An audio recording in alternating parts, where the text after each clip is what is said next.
to all the devotees. So, in the previous two classes, we were discussing first chapter, wherein Vidhura, who was called for the good advice by Dhritarashtra in his inner chambers. So, how to avoid the war? Because Lord Krishna came as the peace messenger, Duryodhana did not listen to him, and instead he wanted to bind Krishna, and Krishna becomes angry and he tells, "Let us meet in the battlefield." So now war is inevitable. The Rashtra is afraid. So what to do? He is trying to take a good counsel of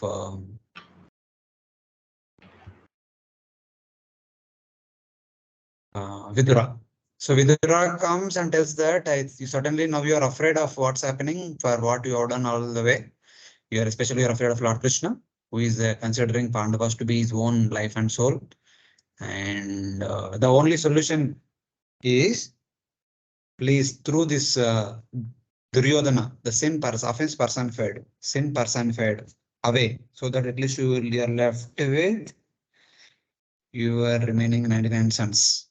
Duryodhana becomes angry at this and supported by Karna, Dushasana, and Shakuni. He says, "We are feeding him, the son of a maid servant, and he's working for the welfare of Pandavas. Threw him out with his breath, and he's actually envious of us. He wants us to be dead, something like that." That is honestly so many other things. So Vidura, understanding that the Lord is freeing him from the material attachments and all, he saw that Mahamaya is working on Duryodhana, bringing him very close to death, and Yogamaya is working upon me, taking me away from the evil-minded Kauravas. So Vidura, considering this as a good opportunity, leaves that place, leaving the bow also behind, so that Duryodhana will not feel bad that I will go to the party of Pandavas, like Vibhishan went to the party of Lord Ram. So he goes on pilgrimage. We saw the pilgrimage of Vidura. He traveled to many holy places. So in the beginning, he went to Prabhas. Then he understood that Yudhishthira Maharaj ruling over the entire Bharatavarsha. And later on, after many years of his pilgrimage, he again comes to Prabhas. He learns that very soon, recently, just now, Lord Krishna, along with his Yadavas, left or departed from the surface of the earth. So Vidura could not take it. So now, having traveled to all the holy places, finally, he has nothing to do, nothing to stay back in the world. He also wants to leave this place. But before that, he wants to have darshan of Vrindavan. He goes to Vrindavan. That is where he met Uddhava. He came to the bank of Yamuna in Vrindavan. He met Uddhava, who was on his way to Vrindavan. So Uddhava's journey and all will understand in the later part of the discussion. The entire discussion comes how Uddhava came to Vrindavan and all. So he met Uddhava there in Vrindavan, unable to accept this, the destruction of the Yadavas along with Lord Krishna and Balram. Vidura became so disturbed, and in the disturbed condition, he went to Vrindavan finally, and there by good fortune he met Uddhava. So then what happens? So we'll continue from verse number 25. So there was a request from some devotees that let us allow everyone to recite and read the translations. Not that few of you only continue to repeat once again and again. So you please wait. Everyone should take turns and everyone should repeat the shloka and read the translation so that everyone will have the opportunity of participation. So kindly remember this. सा वासुदेवानुचरं प्रशान्तम्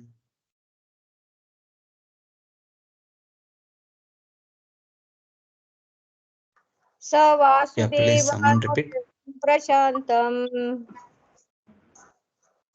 बृहस्पते प्राक्तनयं प्रतीतम् बृहस्पते प्रागतनयं प्रतीतम् आलिङ्ग्य गाढं प्रणयेन भद्रम् आलिङ्ग्य गाढं प्रणयेन बद्धम् त्वानाम् अपृच्छत् भगवत्प्रजानाम् Salam apachat Bhagavat Prajanam. Translation. Then, due to his great love and feeling, Vidura embraced him, Uddhava, who was constant companion of Lord Krishna, formerly a great student of Bhakti. Vidura then asked him for news of the family of Lord Krishna, the personality of God. Hare Krishna. With great affection, Vidura tightly embraced the famous, powerful Uddhava, the close associate of Lord Krishna, the previous student of Brihaspati, and inquired from him about the welfare of his relatives under the protection of Lord Krishna. So, having gone to Vrindavan on the bank of Yamuna, as soon as he saw Uddhava, he ran towards Uddhava and embraced him tightly, and then he began about the welfare of Uddhava under the protection of Lord Krishna. So here there are some attributes of Uddhava are mentioned. Uddhava is an associate of Lord Krishna, and Uddhava is the previous student of Brihaspati. Prak Tanayam means that previously he was the student of Brihaspati. So it is said in Mahabharata, like as Lord Krishna appeared simultaneously, Uddhava also appeared. But as he was growing up, since he was so intelligent, he had the opportunity of hearing or taking instructions from Brihaspati, the teacher of all the devatas. So in his childhood, this is mentioned in Mahabharata. And the same Mahabharata also mentions that when Mother Earth went to Lord Brahma to petition that the surface of the earth is overburdened by different living entities. Hmm? Um, Lord Brahma took Mother Earth and all the other devatas to Lord Vishnu and petitioned the same thing to Lord Vishnu. Lord Vishnu said, very soon I'll be appearing in the family of Yadavas. All of you also take birth in different places. So that time, the different devatas were appearing at different places. So Brihaspati initially appeared as Dronacharya. Just like Brihaspati was the teacher of all the devatas in the heavenly planets, here he appeared in the form of, one of his expansion appeared in the form of Dronacharya. But the role of Dronacharya to be in the opposite party of the Pandavas. Of course, he was the teacher of the Pandavas and Kauravas and all the other princes all over Bharata. All the princes who were there during that time, everyone came to the Gurukul of Dronacharya, including Karna also. Everyone studied under the Gurukul of Dronacharya, and they took part in various battles and finally in the battlefield of Kurukshetra, etc. So, but Brihaspati was feeling sad. What is this? I supposed to take part in the Leela of the Supreme Lord positively, but I will be in the opposite side. So he was not happy with that. So the same Brihaspati again joined into the personality of Uddhava, who is the Lord's one of the eternal associate, and one of the Amsha of Brihaspati also entered into Uddhava. So in that way, so Brihaspati can be in close proximity of Lord Krishna as he come to this material world to perform various pastimes. So like that. So within Uddhava, the personality Brihaspati is also there. This particular aspect we'll try to see in today's presentation, today's classes. Today's verses, it will come later on. In Mahabharata, many of them are split personalities. Like for example, Arjuna, he is an eternal associate of Krishna. He is also Nara. He is also Indra. And Karna is expansion, an Amsha of Surya Dev, and also the Asura known as Sahasrakavasha. So like that, many of the personalities are not one person. They are combination of 2-3 personalities. So this aspect we will see in today's discussion also. So like that, Uddhava is a combination of Uddhava as well as Uddhava who is the internal suit of Lord Krishna, as well as Brihaspati also.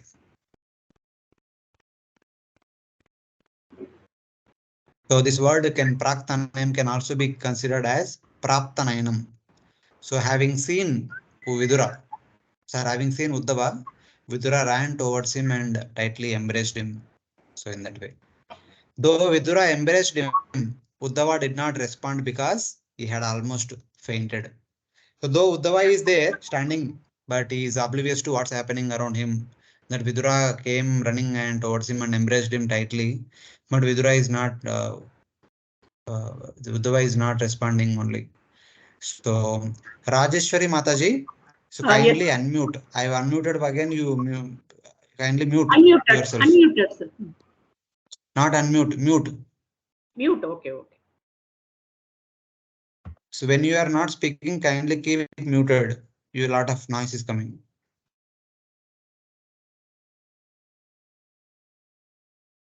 So now let us see how and what are the different questions asked by Vidura, and having heard those questions, how Uddhava will respond. That will be in the second chapter. But let us see the questions asked by Vidura. So another devotee. Kachit Purano Purushau Swanabhya. Yeah, please. Madhush.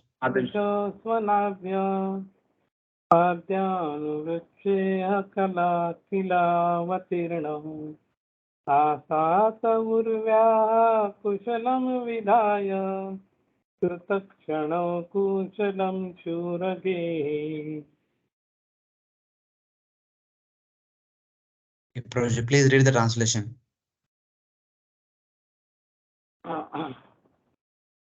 Translation by Srila Prabhupada. Please tell me whether the original personalities of Godhead who incarnated themselves at the request of Brahma, who is born out of the lotus flower from the Lord, and who have increased the prosperity of the world by elevating everyone, are doing well in the house of Shurasena. Hare Krishna. Yeah, thank you, Prabhu. So before beginning to ask about Yadavas, Vidura asks about the Lord Krishna, about the welfare of Lord Krishna as well as Lord Balram. If they are there, the Yadavas will be faring well, because he heard about the destruction of the Yadavas in a fratricidal war in the Prabhas Kshetra. He could not take it. How can that happen? So when Krishna and Balram are there, how will they allow that to happen? So with that intention, is asking about the welfare of both Krishna and Balram at the very beginning. If they are there, everything else will be nice. What I heard is only just rumor, something like that. Do eternal Krishna and Balram, do the eternal Lords, Lord Krishna and Sriman Balram, who appeared through the prayers of Lord Brahma, Swanabhya Padma Anuvritya, on the surface of the earth to reduce the burden of the Asura kings, producing auspiciousness on earth. As they come, the earth became auspicious. Are they residing happily in the house of Vasudeva? How are they faring well? They have appeared here to bring auspicious to Mother Earth by the request of Lord Brahma. Are they faring well? If they are well, everything else will be well. This is the first question. So, since the welfare of the devotees of the Supreme Lord depends on the situation of the Lord, thus Vidura asks about the situation of both the Lords, Lord Krishna and Lord Balram, at the very beginning. If they are well, everything else will be well. So don't have to worry. So with that intention is asking. So here Brahma is addressed as Swanabhya Padma, means that person who appeared from the lotus, which appeared from the navel of the Supreme Lord. Swanabhya, the Lord's navel, from which appeared the lotus, from which appeared Lord Brahma, who arises from the lotus, arising from the navel of the Lord. Kritakshanau means making everyone joyful. So both the Lords Krishna and Balramji appear to make everyone, the entire world, happy. Though Lord Krishna and Lord Balram are eternally well, he asked such a question out of prema. Actually, general custom that we should not ask the welfare of the Supreme Lords, because they are already well. They are Supreme Lord. When we go in front of the deities, we should ask about how are we. So it is like that. So these are the first inquiry made by Vidura, and then he asked about other personalities in the Yadukul one by one. He will ask about Yadavas. He will also ask about Pandavas, Dhritarashtra. So that different inquiries at one go, he is asking all the how is he, like that. So in that way. Hare Krishna, you are following? All of you are able to hear me? Yes, Prabhuji. Yes, Yeah, Prabhuji. Yes, Prabhuji. thank you. I think most of the devotees also joined. So we'll go with the third verse. So any other devotee, please. Yes, Prabhuji, I'll recite. Kachit kurunam paramasuhrunno Kachit kurunam paramasuruna Brahma aste sukam Brahma angas. Raste. Okay, I'll repeat after you. Brahma sase sukamanga shauri Brahma aste sukamanga sauri. yo vai swasriyunam pitruvadadati Yo vai swasranam pitravad dadati. varan vadanyo varatarpanena. Varan vadanyo varatarpanena. Translation: please tell me whether the best friend of the Kurus, our brother-in-law Vasudev, is doing well. He is very munificent. He is like a father to his sisters, and he is always pleasing to his wives. After asking about the welfare of both the lords, Lord Krishna and Lord Balram, next Vidura is asking the welfare of Vasudev.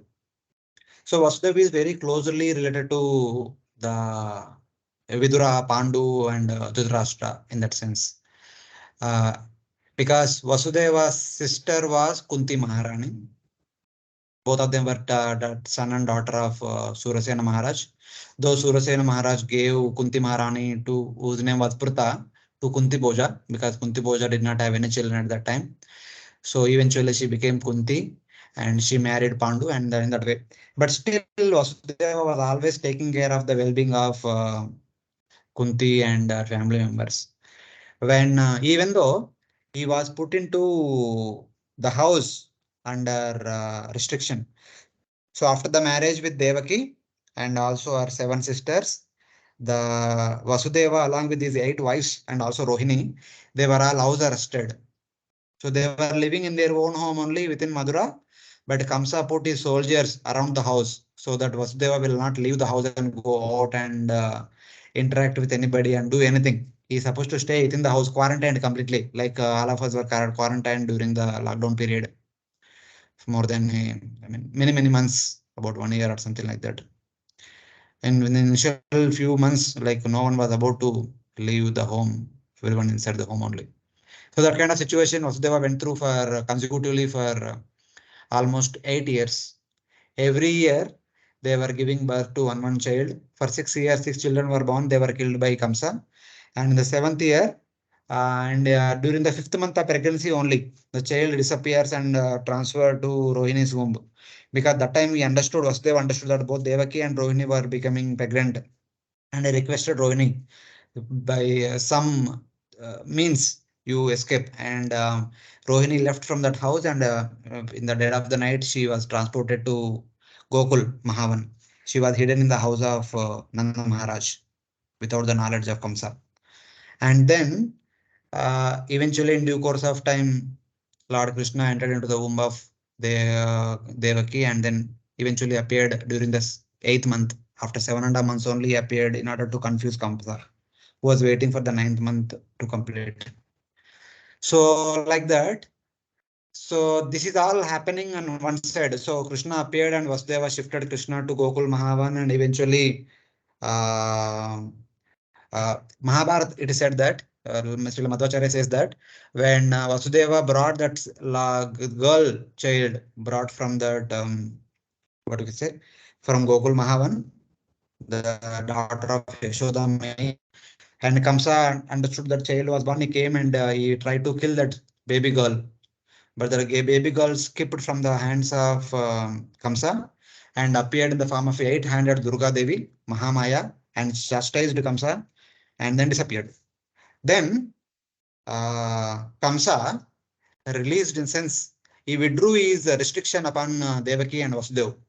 So then Devaki and Vasudeva were living in their home only, but with not heavy restriction. So they were normally living. So, but since Devaki, as soon as the child came back, Devaki actually caressed the child and fed her breast milk, which was accepted by Lord Krishna previously before shifted to Gokul Mahavan. And Devaki accepted that baby girl as her own daughter. In fact, she told Kamsa that she is my daughter. So don't harm her. She will not do anything to you. Eventually, after she becomes grown up, I will offer her as your daughter-in-law. So, but still Kamsa did not listen. Since Devaki and Vasudev kind of accepted that baby girl, the daughter of Yashoda Mai as the daughter, Srila Madhvacharya explained that after disappearing from the vision of Kamsa, the Mahamaya transformed herself into Yogamaya and entered into the womb of Devaki. Eventually, in due course of time, she appeared as their daughter. That was Subhadramai. So while our Vasudeva was going on all these things here in Madura, the Pandavas were appearing in the forest in the Himalayas. Yudhishthir Maharaj appeared 2 years before the appearance of Lord Krishna. Bhima appeared before 1.5 years, and then after 1 year later, Lord Balramji appeared, and Krishna appeared, and 6 months later Arjuna appeared, and then a year later Nakula and Sahadev appeared. So now, at least Vasudeva somewhat pacified. All these years he was in complete anxiety. What will happen? How it will happen? Now he's kind of pacified that the 8th son is saved from the hands of Kamsa. He is growing up as the son of Yashoda and Nanda Maharaj in Gokul Mahavan. And as Akashvani predicted, he will do the needful whenever the right time comes. And he himself also had a child in the form of Subhadra.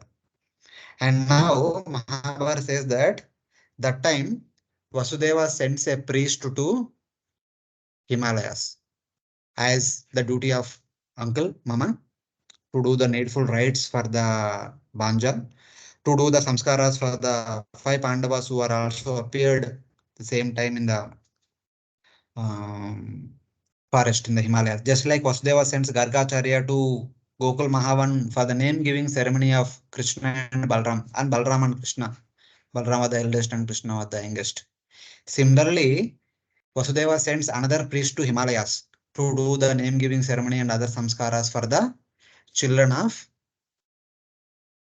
Kunti, who was Vasudeva's sister. So this is mentioned in Mahabharata. So that means Vasudeva, though he is house arrested and he is in precarious condition, all his children were killed, but he did not forget his duties. He was doing his duties in proper order. So that's how this verse makes sense. Here you see, how is our friend Vasudeva, the greatest well-wisher of the Kurus and the husband of our sister, who, generous like a father to Kunti and her sisters, gave gifts for the pleasure of their husbands. So Vasudeva had many sisters. I think 5 sisters were there along with Kunti. There are 5 more sisters were there. So one sister's children are the 5 Pandavas. Other sisters' children were there. They were all there in the. Even we hear about this Shishupala and Dantavakra. Shishupala is also Shishupala is the son of one of the sisters of Vasudeva. So like that, there are a few other total 5 sisters were there for Vasudeva. They all have different children. Their names are mentioned later on in the 9th canto and 10th canto. 9th canto at the end, last chapter, the names of those sisters and their children are mentioned. I don't remember, but one sister is the mother of Shishupal. When Shishupal was born, he was born with two horns and three eyes, a peculiar way. So, and also Akashavani is spoken. And this fellow will have all the demonic tendencies and is born with this, and he will create something like that. Then he asked that Akashavani, son, he will be killed by one of his relative or something like that, like that. Then Akashavani, I mean, she asks, who will kill my son and how will he become normal with this awkward form bodily feature? Then the Akashavani says that whoever will lift this child, when by touch of that person, his hands and third eye will be gone, and that person will be the death of your son. Then she had the task. Who is the death of my son? She took Shishupal here, there, everywhere. Eventually, at the end, when Shishupal was kept in the hands of Krishna, his two hands and third eye was disappeared. Then she understood. So my son will be killed by my nephew only, my brother's son, Krishna. So she requested Krishna, please do not kill my son. So Krishna told, okay, I will tolerate his 100 offenses. If he goes beyond 100, I will kill him. So that's how it happened. So, but Vasudev always, even he took care of his sisters very nicely, especially Kunti Maharani, because Kunti's children, just like Lord Krishna, very close, friendly connected with Pandavas. Vasudeva was also very connected with Kunti Maharani, because Kunti Maharani was without her husband. So that drove special affection towards Kunti Maharani. So in that way. So here it says that Bhama means that Vasudeva was the husband of Vidura's sister. Her name is Pauravi or Rohini. So Vasudeva had 17 or 18 wives. Among them, one is Pauravi or Rohini. She is the sister of Vidura. I don't know exactly how, etc., but it is mentioned here like that. So one of the wives, because Rohini was married before to the marriage of Devaki, so she is the sister of Vidura. It is said like that. Since Vidura and others were brother-in-law of Vasudeva through Kunti, Vasudeva's sister Kunti, who was the sister of Vasudeva. So they both the ways Vasudeva is related to Vidura. So one relation is Vasudeva's sister Kunti married to Pandu, who was the elder brother of Vidura, and other relation is Vidura's sister Pauravi or Rohini married to Vasudeva. So in that way, Vasudeva and Vidura are closely related.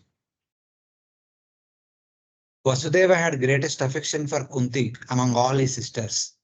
When it mentions here that he was like a father to his sisters, it means he had great affection for Kunti. Since he did not show such affection to the other sisters, because the other sisters had their husbands still alive, but Kunti lost her husband. So that drew special affection towards Kunti Maharani.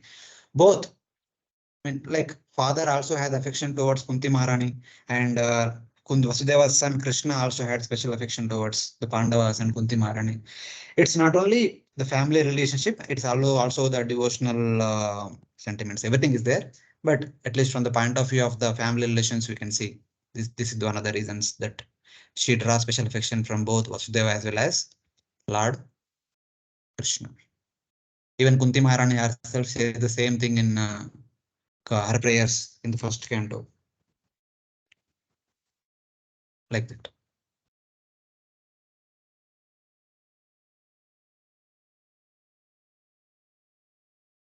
So we'll continue next verse. Kachitvarotaधिपतेर्यदूनाम् Kachitvaruthaadhipatiryadunaam प्रद्युम्नास्ते सुखमङ्गवीरा pradyumna aste sukhamangavira यं Rukmini भागवतो बिलेबे yam rukmini bhagavato bhilebe आराध्य विप्रान् स्मरमादिसर्गे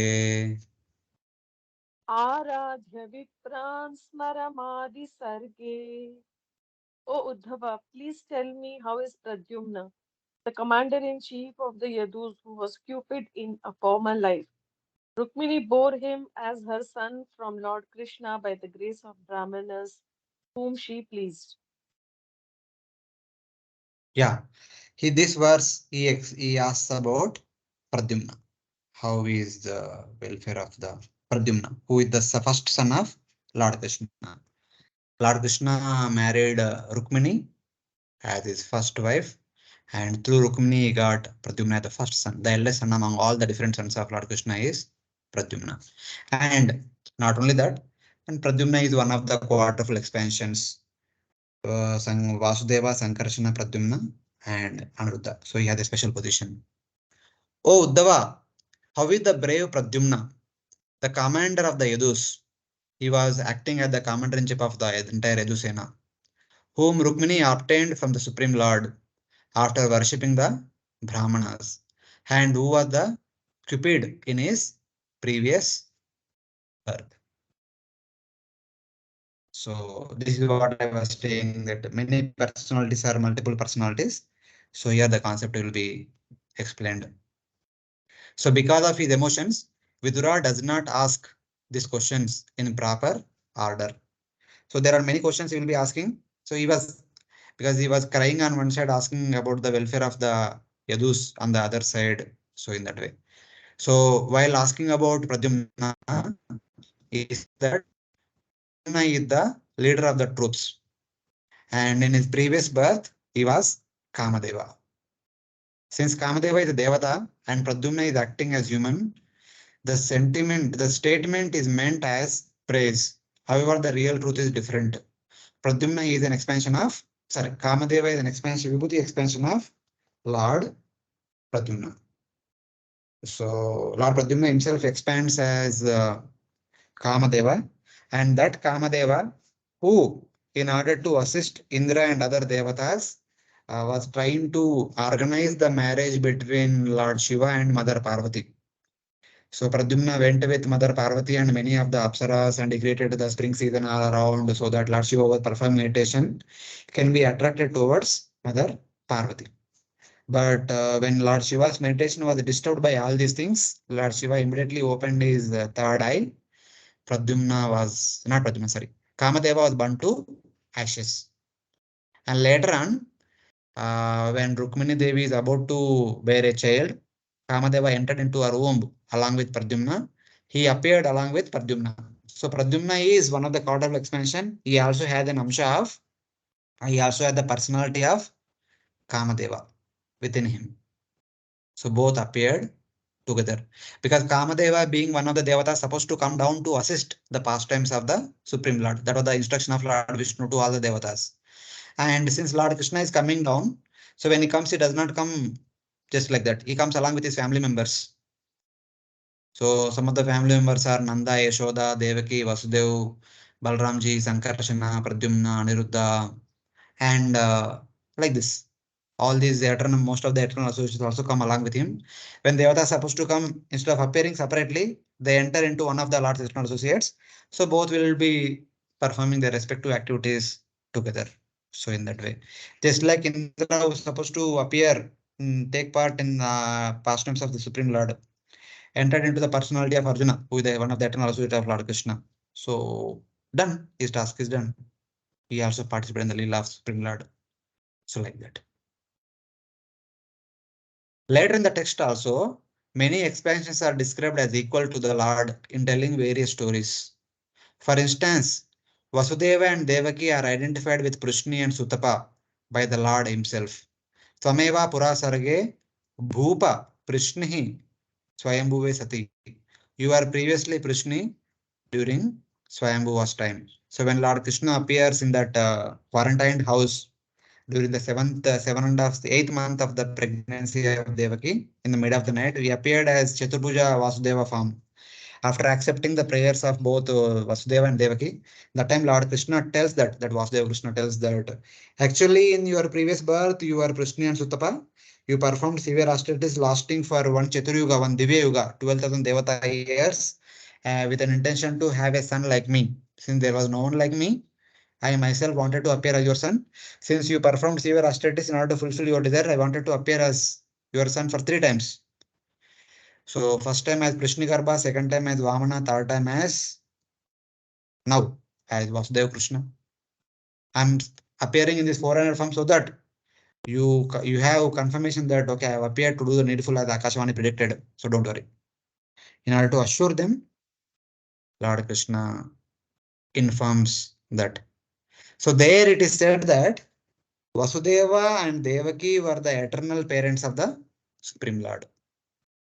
So they expanded and appeared in the form of Prishni and Sutapa, performed austerities to have the Supreme Lord as their son. And the same Vasudeva and Devaki again manifested in the form of Kashyapa and Aditi. So when Lord Vishnu told all the Devatas to take part in the Lila, Mahabharata says that it is Kashyapa and Aditi appeared in the form of Devaki and Vasudeva. Vasudeva and Devaki. But Kashyapa and Aditi were expansions of Devaki and Vasudeva, who are the original parents of Lord Krishna in the spiritual world. So it's like that. And they also appeared as Prishni and Sutapa. So they are their expansion forms. So like that. So this concept is there in the Mahabharata, that many who are the eternal associate of the Supreme Lord also appear in the form of different devatas, so that they will take part time and again in the pastimes of the Supreme Lord. And whenever Lord appears, they come to earth, the Bhur and take part in the family where Lord going to appear, so that they will associate the Lord and assist the Lord in the pastimes. So it's like that. You are following this concept? Any questions? Prabhuji, but Subhadra is the daughter of Rohini, no? According to Srila Madhvacharya, he says Subhadra Mahi, the daughter of Devaki and Vasudeva. Acha. Even this is also informed 2 times in the Bhagavatam. One time at the end of the 9th canto, while describing the descendants of Vasudeva and Vasudeva's children through his various wives, and also in the 10th canto, while describing the births of all these children one by one, Sukadeva Goswami clearly mentioned that Devaki had one after the other 8 sons and 1 daughter. And their names are mentioned in the end of the 9th canto, the last chapter, 24th chapter. And how details are mentioned in the Mahabharata. Hare Krishna. Yes.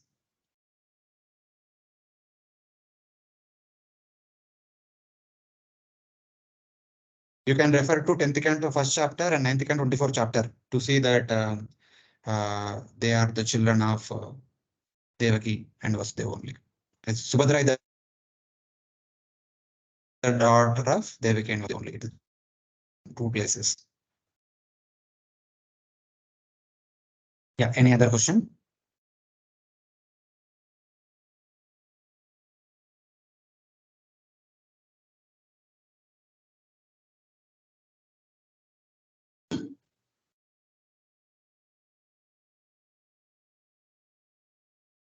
Okay. If there are no questions, we'll go ahead. Prabhuji, But Hare you Krishna. understood the concept, no? Hare Krishna, Prabhuji.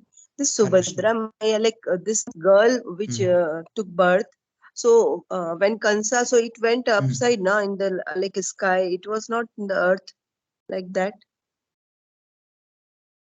So that girl is From Subhadra Kamsa's Maya. vision, Suniye.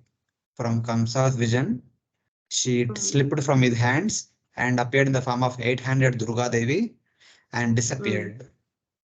Yes. So in that purport, if you see Srila Prabhupada writes, her bodily limbs are disintegrated and they fell at different parts all over. And all those places became Shakti Pitas, and in all those places, Mahamaya is worshipped in the form of different Shakti Pitas. But Srila Madhvacharya says that unseen by Kamsa, but seen by with Devaki and Vasudeva, that Durga Devi transforms herself into Yogamaya and then enters into the womb of Devaki. And after 9 months, Devaki gives birth to the next child. So it is like that. So then Kansa didn't like do anything to that girl when she got birth. No, Kamsa released them, na. Durga Devi told, he is one of the follower of Durga Devi, and Durga Devi told, show compassion on your sister. And I said, na, that restriction is no more now. Till Okay. now, the Devaki and Vasudeva were house arrested, and afterward they were not house arrested. Later on, when Narada Muni again informs, it is Vasudeva who shifted his son from here to Gokul, Mahavan. And the son of Devaki and the Yashoda Mai and Nanda Maharaj is actually the son of Devaki Vasudeva. Then Kamsa sends Akrura to bring Krishna and Balramji to Mathura. Kamsa will come to know Krishna to be son of Vasudeva after 11.5 years, being informed by Narada Muni. Till then he does not know. Till then, Vasudeva was free. When Kamsa come to know that, so Vasudeva, you cheated me. So he again arrested him and he tells that I'll kill you and your son in front of, first I'll kill your son in front of your eyes and then I kill you. That all happened in the after 11.5 years. For 11.5 years, he was free. Got it, Prabhuji. Thank you. Thank you.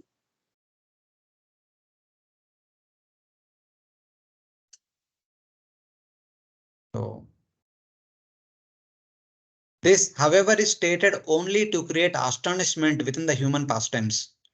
Similarly, in the present verse, the statement that previously Pradyumna was Kamadeva, and in verse 30, the statement that Jambavati performed austerities to get Kartikeya as her son cannot be taken literally, since Jambavati and Rukmini are the Swarupa Shakti of the Lord and do not need to perform sadhana to get Devatas as their sons. So here it is mentioned that Rukmini got Pradyumna as her son as a result of worshipping the Brahmanas. And later on it will mention that Jambavati will have as her son, Samba, by the worship of the Devatas. So, but it is not required because Jambavati, Rukmini, these are all eternal associates of the Supreme Lord. They are eternal consorts of the Supreme Lord Sri Krishna. They don't have to worship Devatas or anybody else to have the sons. But since they are here living in the midst of the human society and they simply follow the human custom. So because as the duty of a householder, even Lord Krishna and Rukmini Devi, they regularly worship the Brahmanas and Brahmanas would bless her. May you have a good son, something like that. So as a result of that, like that is said.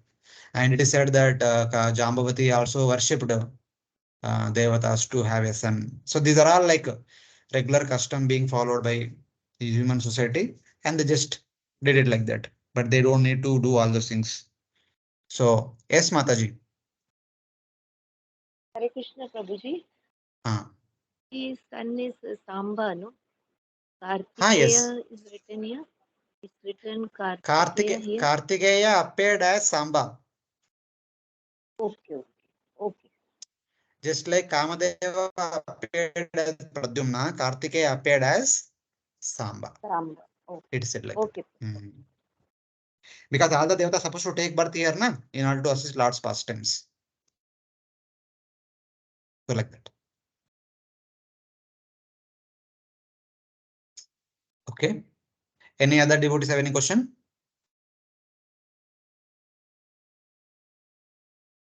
So we'll continue. Next verse. Yeah, Mataji, you can continue. Repeat after me. Kachi sukam shashvata vrishni bhoja. Kachid sukham satvata vrishni bhoja. Dasharhakanam adipasaste.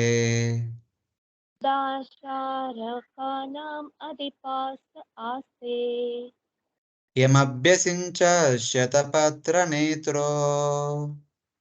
Yamabhyasincha shatapatra netro. Nrupasanasam parihritya dhurat. Nripasanasam parihritya dhurat. Oh my friend, tell me whether Ugrasena, the king of Satvatas, Vrishnis, Bhojas, Dasaharas are now doing well. He went far away from his kingdom, leaving aside all hopes of his royal throne. But Lord Krishna again installed him. Now he is asking about the welfare of Ugrasena, the king of the Shashvatas, Vrishnis, Bhojas, Dasharahas. So from Krishna book and this thing, we see that Kamsa actually arrested Ugrasena.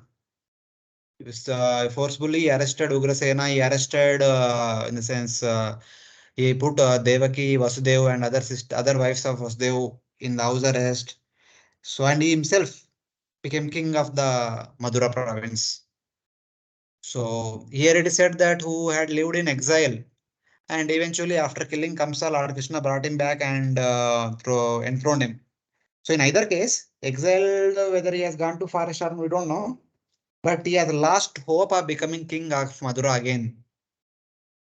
He thought that hopeless, अभी हो गया, जो मृत्यु प्राप्त करना है jail में प्राप्त करेंगे.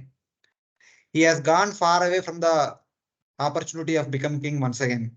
So, but Krishna, after killing Kamsa, released Ugrasena Maharaj from the prison cells of Kamsa and made him as the king of entire Surasena province, Madura province once again. So that is understanding. So how is our Ugrasena, the king, whom being situated far away after giving up the desire to rule over out of fear of his life, and whom Lord Krishna installed on the throne. So how is he doing? So like that.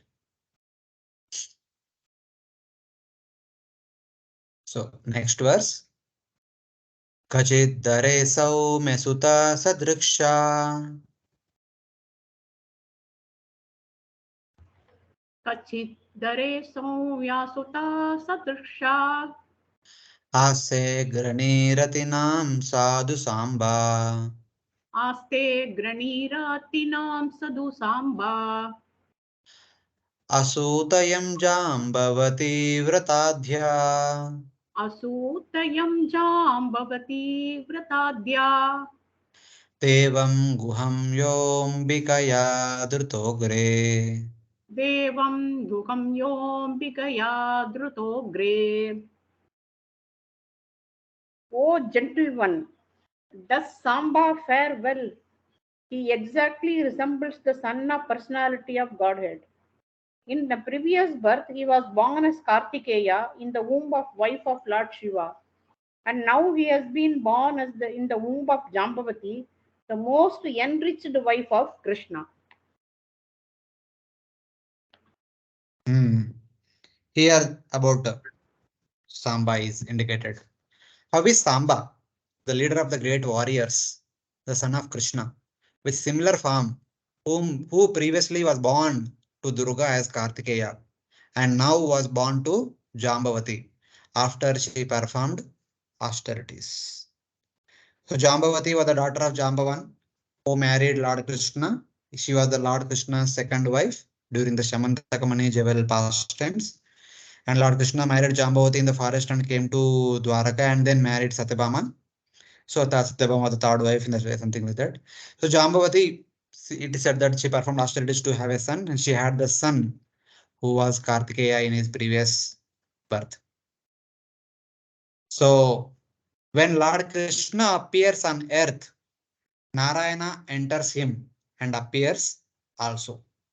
So whenever Lord Krishna appears, Lord Narayana, in one sense, we can say that the Kshirodakshaya, Vishnu, and Manvantara Avatara, whoever is supposed to be during that Manvantara period, all of them enter into the personality of Lord Krishna, and they do needful. So Lord Krishna comes here to perform sweet pastimes, and the maintenance aspect is the responsibility of the Manvantara Avatara and the Guna Avatara, both. And even Yugavatara also enters to do his duty. So like that. So they are doing their respective duties of killing the demons and establishing the principles of dharma, etc. And while Lord Krishna is performing his own sweet pastimes with his devotees. So when Lord Krishna appears on earth, Narayana enters him. Here Narayana, we can take him as the Manvantara Avatara as well as the Purusha Avatara, third Purusha Avatara, Kshirodakshaya Vishnu, who is also Guna Avatara. It is later said that Paravaresho Mahadamsha Ekto, Lord Krishna appears along with all his Vamshas. That is, he said that just like Narayana appeared in the house of Vasudeva, similarly Kartikeya appeared as the son of Lord Krishna. So Kartikeya entered Samba, Kamadeva entered Pradyumna, Vasu entered Uddhava in the same way. Such statements are made in the present verse are not wrong. So Uddhava is again also thought the three personalities. Vasu is there, Bruhaspati is there, and Uddhava himself is there. So all these three personalities are together in Uddhava.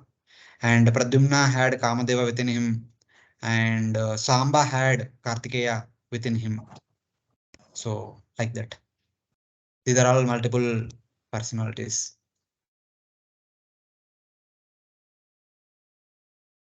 So here it is said, you see, Sadrisha means similar to. Guham means Kartikeya. Since the Amsha and the Amshi are considered non-different, Lord Shiva is considered non-different from Lord Krishna. So Lord Mahavishnu expands himself as Sadashiva, and Sadashiva appears in the form of Lord Shiva in order to assist various pastimes of the Supreme Lord in this material world. So in one sense, they are same and different also. So just like Lord Krishna is, the Lord Shiva is same as Lord Vishnu, who is not different from Lord Krishna. Lord Krishna's son. Similarly, Lord Shiva's son Kartikeya considered an Amsha of Lord Krishna's son Samba, and hence is considered non-different from him. So Samba is the eternal son of Lord Krishna, and he manifested in the form of Kartikeya in the heavenly abodes. When there is a need for the devatas to assist the pastimes of Supreme Lord, Kartikeya enters into his original source, Samba, who appeared as the son of Lord Krishna. So similarly, Pradyumna's Amsha is Kamadeva, and when there is a need to assist Lord's pastime, that Kamadeva enters into the personality of Pradyumna and assists Lord's pastimes. So like that. These are all mentioned in Mahabharata. So Srila Madhvacharya talks about all these things in his Mahabharata commentary.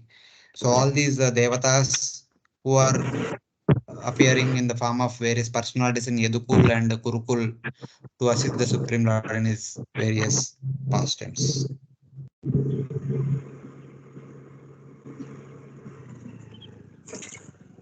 You could follow?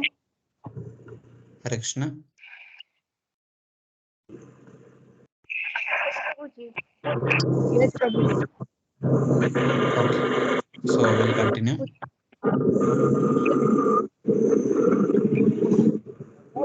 Kshemam shakaskedya yudanaste.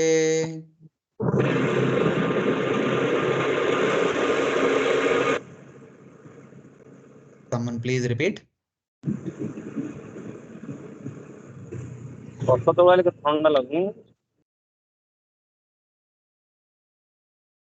Hare Krishna. Someone please repeat. Khyamam sakaschid yudhanaste. Yapalgunalabdadano rahasya. Yapalgunala dhanurahasya. Lebenja sadokshajasevayaiva. Levenna sadho khyajasevaya. Gatim tadiyam yatibir-durapam. Gatim tadiyam yatibhirdurapam. Translation. O Uddhava, does Yudhana fare well? He learned the intricacies of the military art from Arjuna and attained the transcendental destination which is very difficult to reach even for great renouncer. In this verse, is asking about the welfare of Satyaki. He is Satyaki who learned the art of archery from Arjuna with its secrets and who, serving the Supreme Lord, gained the goal hardly attained by yogis in good health. Yudhana is Satyaki and Falguna is Arjuna. The destination of transcendence is to become the personal associate of the Supreme Lord. The ultimate goal is to become one of the eternal associates of the Supreme Lord in his spiritual abode. In spite of their strict adherence to the principles of Yama, Niyama, Asana, Dhyana, Dharana, and Pratyahara, Pranayama, Pratyahara, etc., the great yogis and jnanis are unable to enter into the internal potency of the Lord, which is easily realized by the devotees of the Lord by dint of devotional service. Yudhana achieved this stage of life just as he achieved expert knowledge in military science from Arjuna. Thus, his life was successful to the fullest extent from both the material and spiritual angles of vision. That is the way of devotional service to the Supreme Lord.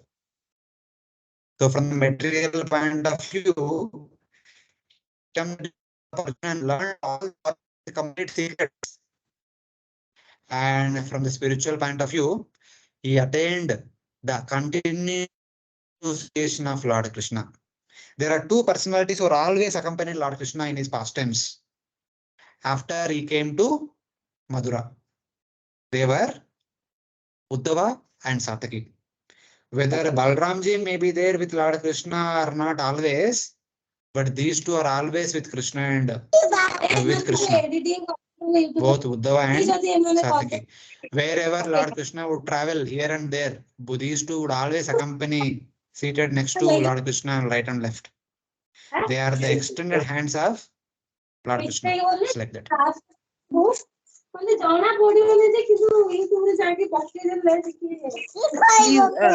lot of disturbance. Prabhuji, there is a constant background.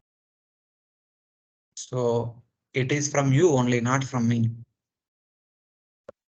You It's people not need from to be my careful. side. It's not from Hare my Krishna, side. Madhupati Prabhu, please, I please mean mute to yourself. say, Prabhu. you means you students, not you person. Yes, Prabhuji. Mhm. So as I was mentioning that, these are the two people who are always with Lord Krishna, like his extended arms, Uddhava and Satyaki. Wherever Lord Krishna would travel, these two would always accompany him. They would never leave the company of Lord Krishna. So that's Hare what Krishna. Prabhupada said, that the highest perfection of life is to be in the association of Lord Krishna for the always. Yes, Prabhu. Prabhuji, in the previous verse you said, Prabhuji, Uddhava is the Amsha of Vasu, right, Prabhuji? Prabhuji, No, you no, no, said, no. Wait. Uddhava is the three personalities. The three original personalities. Uddhava What are is there? eternal associate of Lord Krishna. He comes along with him. In him entered Brahaspati and one of the 8 Vasus also. Just like one of the 8 Vasus appeared in the form of Bhishma. Okay. Remember this? One of the Vasus appeared as Bhishma. Bhishma is one of the Vasus. Yes, Prabhuji. Like that, one Vasu from the same family entered into the personality of Uddhava. Just like Brahaspati entered. These 3 personalities. Brahaspati, Vasu, and Uddhava. Okay. And Arjuna also 3 personalities. Arjuna, Nara, Indra. Arjuna, Nara, Indra. Achha. Okay, Prabhuji. Thank you. Like that.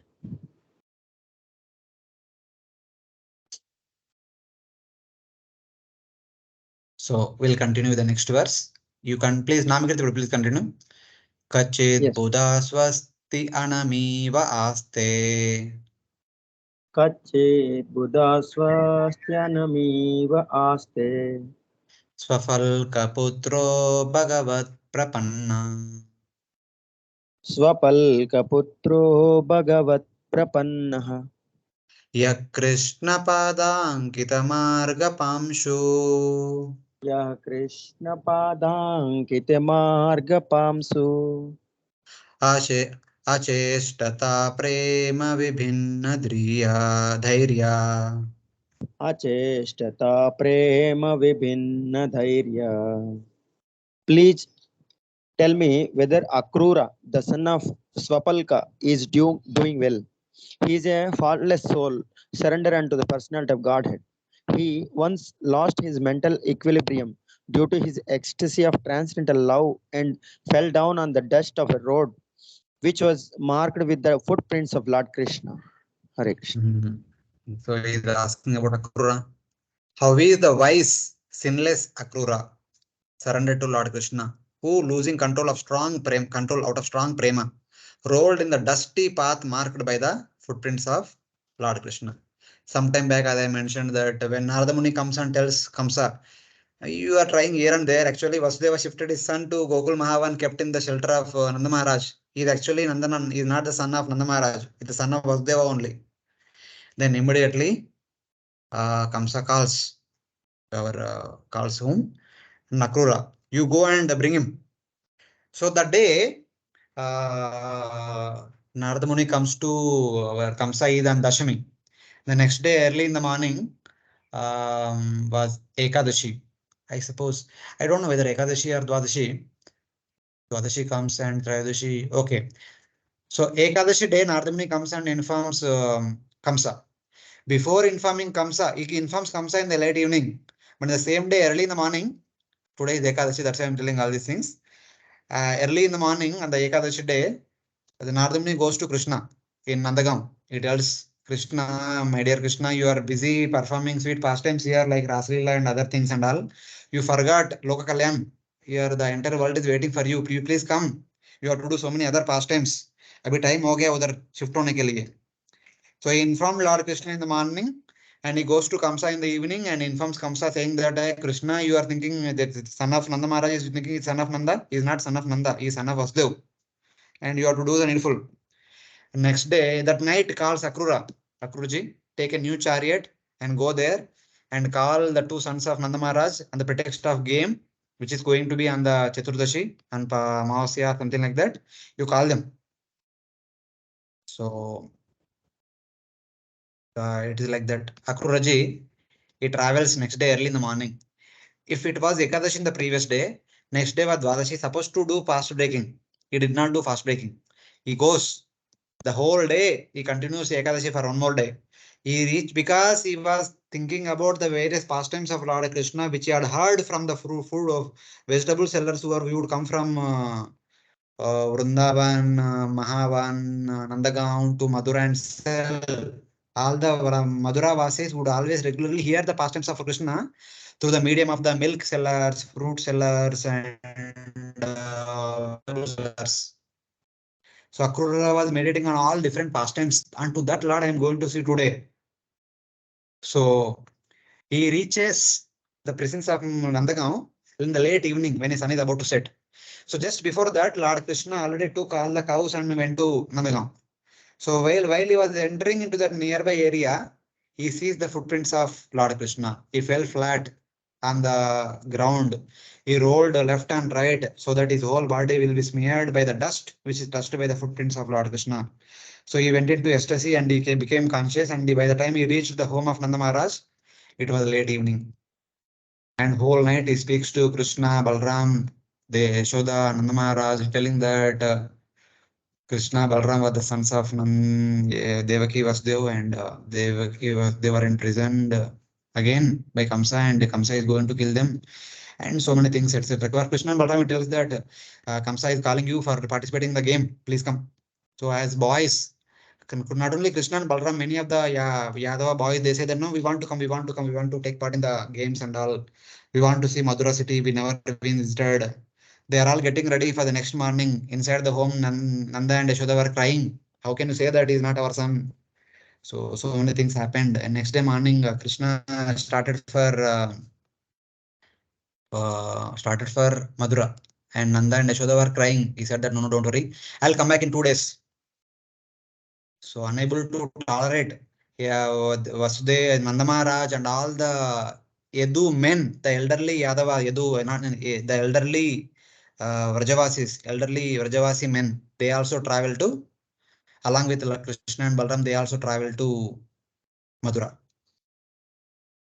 And they reach the next day, By the time they reach Mathura, again it became evening. From our point of view, for us to go from Mathura to Vrindavan, it will take half an hour. But here for Akrura, it took 1 day. For Nanda Maharaj and others also took 1 day, because on the way Lord Krishna was trying to console one after the other, one after the other, one after the other. Even at the end, outside the outskirts of Nandagaon, he also consoled all the gopis and Srimati Radharani. And after doing all this thing, by the time they reached, it became evening. And there they took rest. And the next day morning, Krishna, it was like Chaturdashi. Lord Krishna, along with other Gopa friends, they wanted to see the streets of Madura. As they were traveling through the streets of Madura, Lord Krishna meets so many people. The florist Sudama, and garland Sudama, and Kapda Banane Wala, and so many different people. And he also sees that Dobi, Kapda washing Wala. Acharya said that is the same Dobi Wala from Ramayan, who created all the havoc in the Raman pastimes. He again appeared here. And this time, that time Lord Rama was Maryada Purushottam. If he did not do anything, but this time, unko kar diya. And Kubja was also delivered. Eventually, in the late afternoon, Krishna and Balramji and all other Gopa boys, they visit a arena, a sacrificial arena, where one Dhanushu, one bow is being worshipped by Kamsa. Kamsa knew about it. Kamsa, when he was traveling in the heavenly planets defeating all the Devatas, he came across a bow. That time he wanted to take that bow, but one of the sages said that whoever will break this bow will break your Ahankara. He will make you fall dead. So Kamsa was keeping that bow in a sacred place and worshipping it. And he is praying that no one should pray, no one should lift this bow, and then what to speak of breaking it. And he kept huge soldiers, huge army in order to protect that. And Krishna and Balramji goes there, and they just say that now we are cowherd boys, we have nothing to do it, and we just want to see what's happening inside. They were allowed inside. After going inside, as a playful boy, Krishna quickly goes to the bow and quickly lifts it and bends it and breaks it. When Krishna breaks it, the sound goes all the way up to Antapura, where Kamsa was residing. And Kamsa understood, yes, my kala has come. Because he knew that whoever breaks this bow will break me also. So that was the time he understood that my kala has come. I am going to die. But Chanura Mustika said, no, they cannot, we will save you. Tomorrow morning, when they are going to come to Rangasthal area, we'll keep Kuvalai Peda, the elephant, which belongs to his uncle, Jarasandha, which no one could stand in front of that elephant. Only Kamsa could could fight with that elephant. No one else could stand in front of the elephant. Then what to speak of anybody else?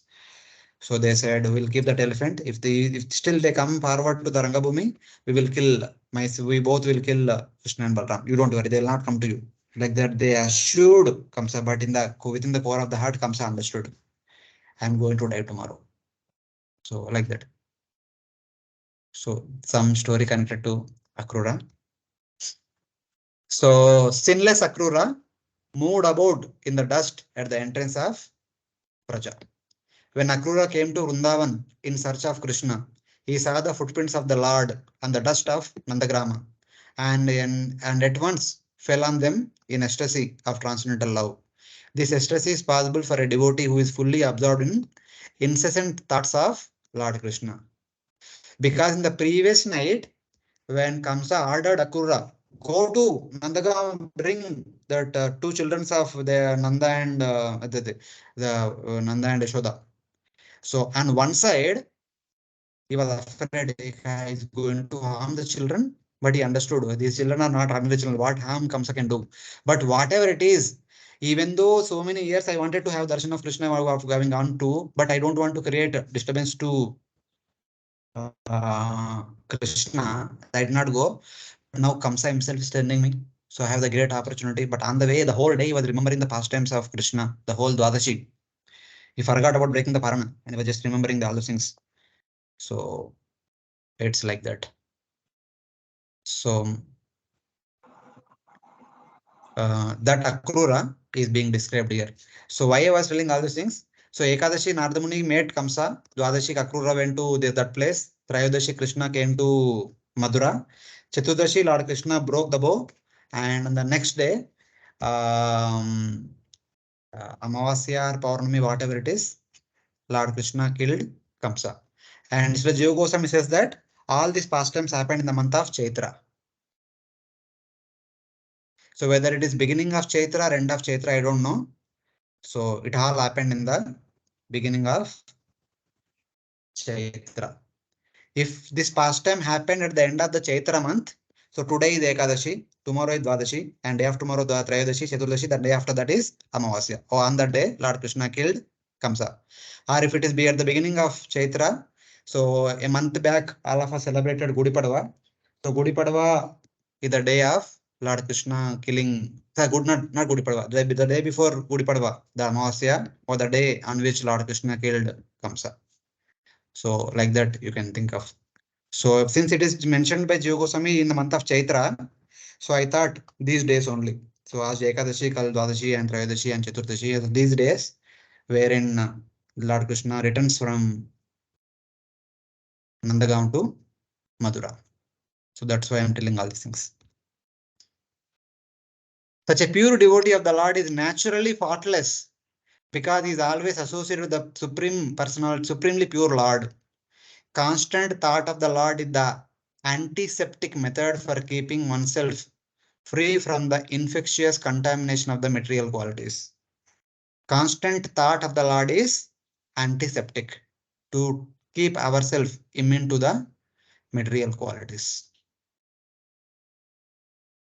So it is like this.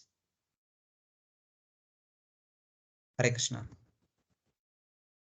Any questions? Yes, Prabhuji, I have two questions. Hare Krishna. Prabhuji, does this Satyaki has also two personality in that, or either in some mention there somewhere? I don't know. Even who is Satyaki also I don't remember. Satyaki is also one of the great personality in Devaloka. So he can be one of the associate of Supreme Lord also. So that can be possible. I don't remember as of now. Who is he in Devaloka? Okay. And this Akrura you also described as a pure devotee. Then how come this is this a Krishna will that he has plotted in the killing of the Satyabhama fathers? Either Krishna desire or it is means his something. You read 10th canto, you will understand all those things. Now we will not discuss. That is all Krishna's Leela only. That is all other pastimes. Okay. Okay. Prabhuji, Ah, Prabhuji, Akrura is Vandanam, that is ambassador. yeah, yes. Vandanam. By offering prayers. Yes. So when did means which prayers are those, or like In 10th canto, we will see those prayers. The prayers are mentioned when Akrura was bringing back our Krishna and Balram.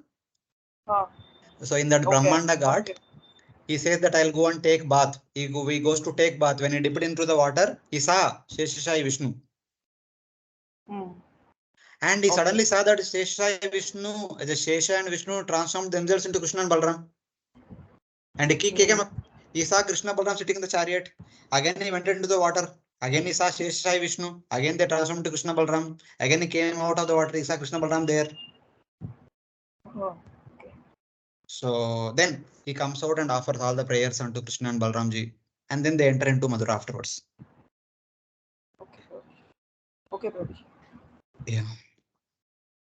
Of course, not only those prayers, Bhagavatam gives only one prayers at one section, but their whole life is a life of devotional service only. It is not like that. Even that Prabhuji is asking that question, how is that he took part in that death of Satrajit and all. That is all Lord Krishna's pastime. So many other pastimes need to happen along with that. So it all happened as a result of that. If that pastime did not happen, the death of Shamantakamani pastime and all, so other associated pastimes will not happen. Of course, during that pastime only Balramji becomes angry with Lord Krishna. He goes to Mithila Nagar. That was the time Duryodhana goes to Mithila and learns all the mace fight from Balramji. That was the time Pandavas were in exile or something like that. So Arjuna was in this thing. And Duryodhana requests Balramji that I want to establish firm relationship with you, that I want to marry your sister. And Balramji says, okay, you marry my sister. Arjuna was in traveling forest and forest. And Lord Krishna inspires Arjuna to come to Prabhas Kshetra. Then he also invites to Dwaraka.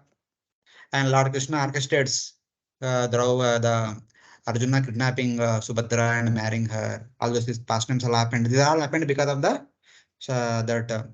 this pastime only. So Lord has big plan. We may externally see that how is that Akrura is doing like this and all. Acharya said that when Akrura was bringing back Krishna and Balaram from Dwara Nandagaon to Madura, so all the Vrajavasis were crying that Krishna is going away. From Akrura's point of view, Krishna is the son of Vasudev and Devaki. So he is thinking that from him, okay, we are bringing back our princess, our Rajkumar back to our place. All these years he was kept in the hidden place. He did not pacify the Vrajavasis so much, because he was worried about the imminent death of Devaki and Vasudev. Kamsa told that I'll kill them tomorrow. So unless until Krishna and Balramji comes, Vasudev Devaki will not be saved. He's worried about that. And not only he, and many other Madhuravasis also. For Vrajavasis, Krishna is the son of Nanda Yashoda. And they are crying. So Acharya said that he did not pacify the gopis, and gopis became angry with innocence within the Maniman. He knowingly or unknowingly became the cause of the cry of the gopis. That's how he was inflicted in the crime of the death of Satyajit later on, like that Acharya said. So all these things are there, but everything may be there, but ultimately it is Krishna who is orchestrating all these pastimes. He is a devotee, Krishna's devotee. So he uses his own devotees only in his pastime. So it's okay.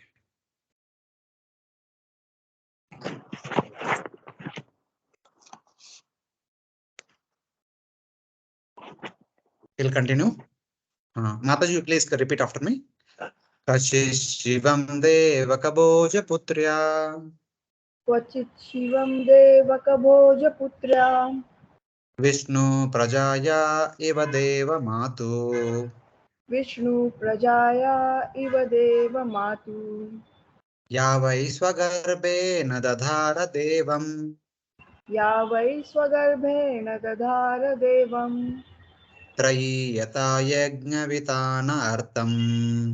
त्रयी यथा यज्ञवितानमर्थम्. Translation: As the Vedas are the reservoir of sacrificial purposes, so the daughter of the king Devaka Bhoja conceived the supreme personality of Godhead in her womb, as did the mother of the demigods. Is she, Devaki, doing well? Now he's asking about the welfare of Devaki. How is Devaki, who, like Aditi, who also gave birth to the Lord, held in her womb the Lord, and who was just like the three Vedas, containing the meaning of the sacrifice. The daughter of Devaki, was like Aditi, who had Lord Vishnu as her son. Just like Aditi gave birth to Lord Vamana, Devaki gave birth to Lord Krishna. So Lord Krishna is the source of all the Vedas. And that Lord Krishna is being presented in the Vedas. Lord Krishna, who is the source of the Vedas, is talked about in the Vedas.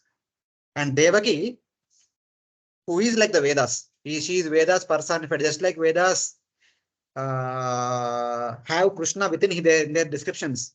Similarly, both Aditi and Devaki had the Supreme Lord, who is Vedas personified, who is the essence of the Vedas personified in their womb and gave birth to the Supreme Lord. So like that, she is glorified.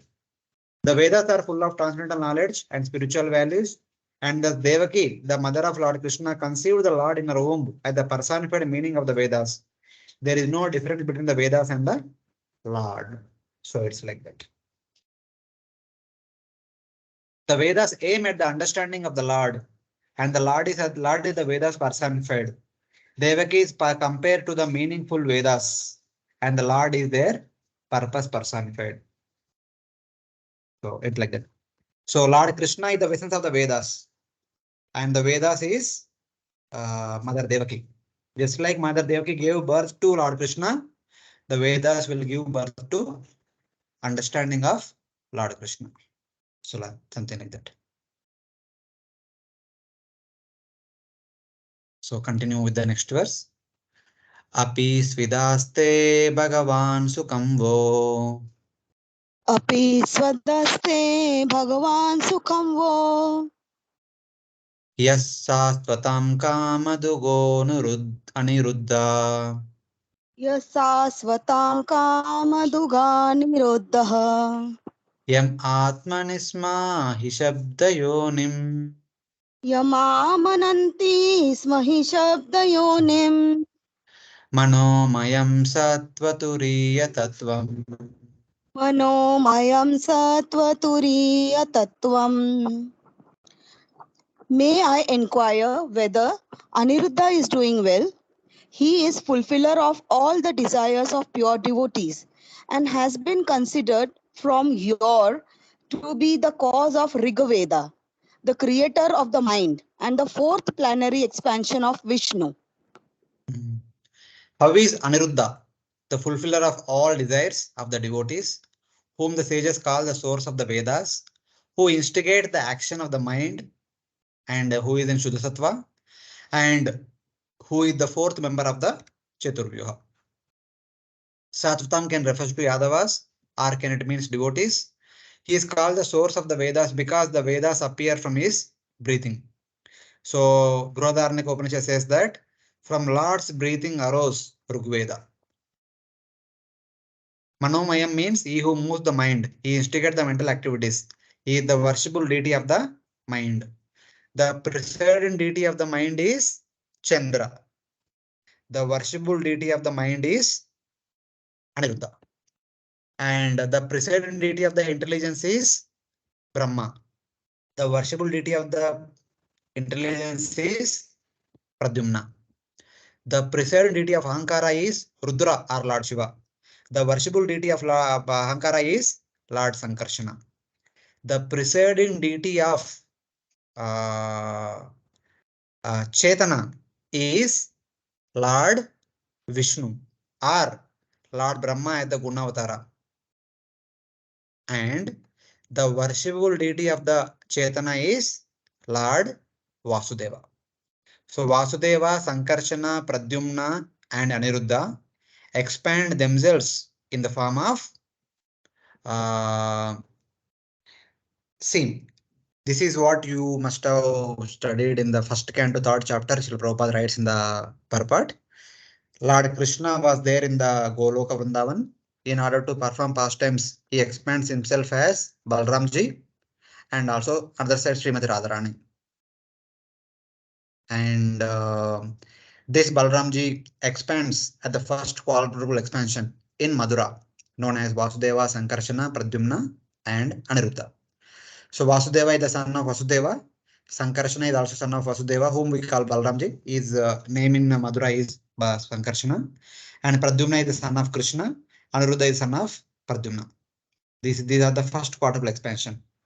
And this Sankarshana in Madura expands himself as Mahanarayana in Vaikuntha. And that Mahanarayana further expands into unlimited forms in Vaikuntha.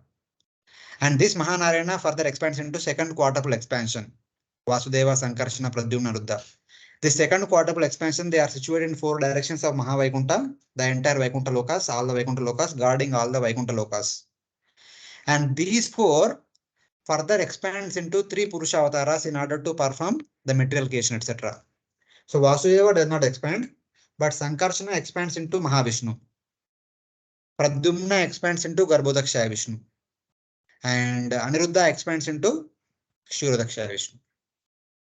And that Sankarshana, who is Mahavishnu, who is Karnodakshaya Vishnu, for the purpose of creation, expands himself into Sadashiva. His glance contains Kalashakti, that Kalashakti is Sadashiva. And that Sadashiva enters into your material universe in the form of 11 Rudras. One among them is Lord Shiva.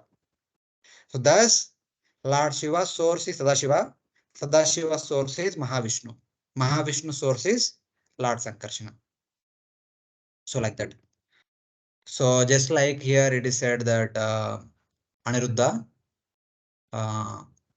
is the fourth in the Chaturvyuha. So it is like that. So that is the connection to all of them. So he is called the source of the Vedas. The Vedas appear from his breathing, and he is also called as the worshipable deity of the mind. So Chandra is the present deity of the mind, and Lord Aniruddha is the worshipable deity of the mind. He is the fourth member of the Chaturvyuha, composed of Shuddha Sattva. So later on we see that Aniruddha married Usha. 10th canto, that is the past time talked about this the marriage. During that time, Banasura captures Arish Aniruddha. Though he is one of the supreme lords, how can he be get captured? Being bound up during the conflict of arrows by Banasura is the pastime created by his own will, similar to the pastime of Lord Ramchandra. Just like Lord Rama and Lakshmana were become unconscious to the weapons of Indrajit, that is also a pastime. Similarly, Aniruddha himself bound by Banasura, because Banasura's pride is supposed to be reduced by Lord Krishna, not Pradyumna himself, Aniruddha himself. So he is bound by himself. He is allowed himself to be bound by Banasura, so that Lord Krishna will come and cut off his all arms and reduce his pride. So that was the reason. So thus, he is the part of Chaturvyuha shown in the answer to Markandeya and to Vajra and Bhishma to Duryodhana. Some conversations, some references from Vishnu Dharmottara and Mahabharata and all mentioned. So, but it is whatever it is. So Pradyumna, Sankarshana, Aniruddha, Vasudeva, these are the quadruple expansion of the Supreme Lord. So in that way, the Lord of the universe. 1 second, Prabhuji. Let me read this one paragraph and then we'll take the question.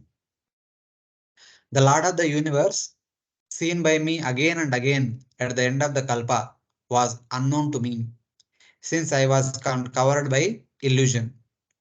When the destruction at the end of the Kalpa ended, I understood from Brahma that the Lord of the universe is your father, Aniruddha. So here who is speaking? Markandeya Rishi is speaking to Vajranath, who is the son of Aniruddha.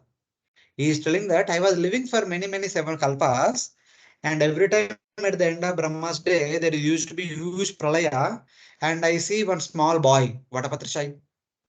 And later on, I understood from Lord Brahma that this Vatapatrashai is your father, Lord Aniruddha. So it is like that.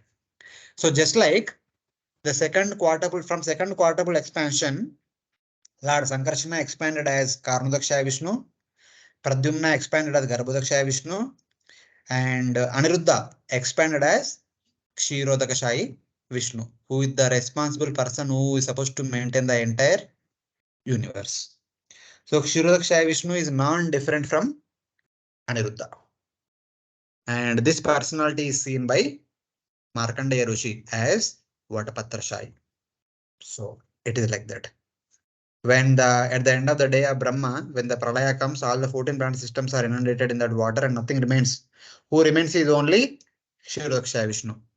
And it appeared to Markandeya Rishi in the form of Vatapatrashai. Because all the living entities all the way up to Brahma, all the 11 Rudras, everyone, they enter into the body of our Garbhodakshaya Vishnu. And above the waters, there is nothing. Only Markandeya Rishi was there, because that was the blessing he received from Lord Shiva. He will continue to stay for 7 days of Brahma. So he was swimming across the water, so in the darkness, and he saw one light at a far distance, and he went there. There he saw a small boy in the banyan tree leaf or something like that. That was Vatapatrashai, and that is Kshirodakashaya Vishnu, who is an expansion of Aniruddha. And then Bhishma also speaks to Duryodhana. And Duryodhana one day goes to Bhishma and asks, hey, who are these personalities? Whatever we do, whatever plan we do, and they are destroying all the plans. This discussion happened on one of the nights of the battle. So whatever we plan, they are destroying every day. Krishna, Arjuna, kaun hai, kahan se aaye dono log? That time it tells these are not ordinary people, they are Naranarayana only. They are expansions of Lord himself, Lord Aniruddha himself. So unko हारना उतना संभव नहीं. Don't think that you will be ever be able to kill them and you will be ever be able to defeat them. Then what to speak of killing?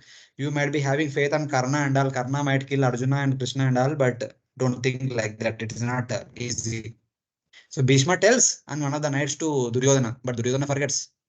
Oh Duryodhana, Brahma came to Gandhamadana and saw in his mind the Lord as Aniruddha.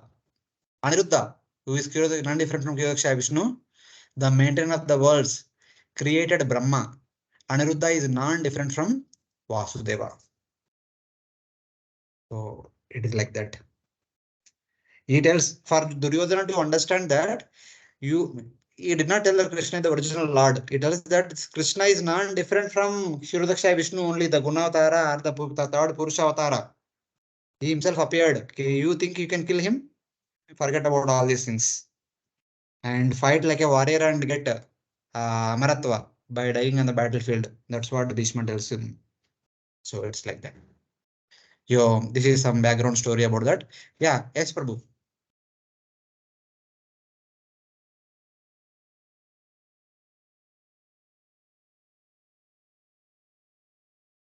Hare Krishna.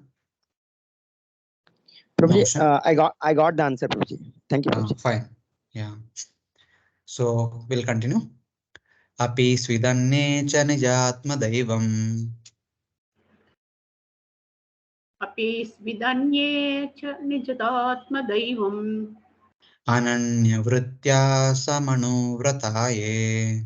अनन्यवृत्त्या समनुव्रताये Hrudika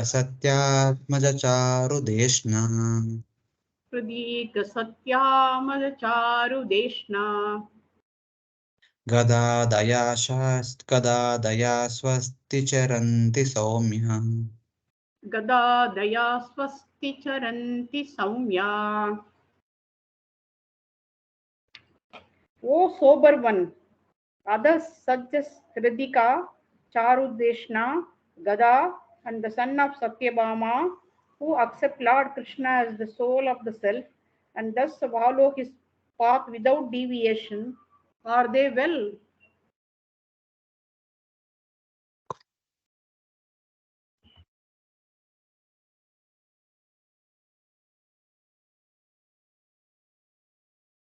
However, others such as Hridika, the son of Satyabhama, Charudeshna and Gada, completely dedicated to Lord Krishna with all their senses, whose very soul was Lord Krishna.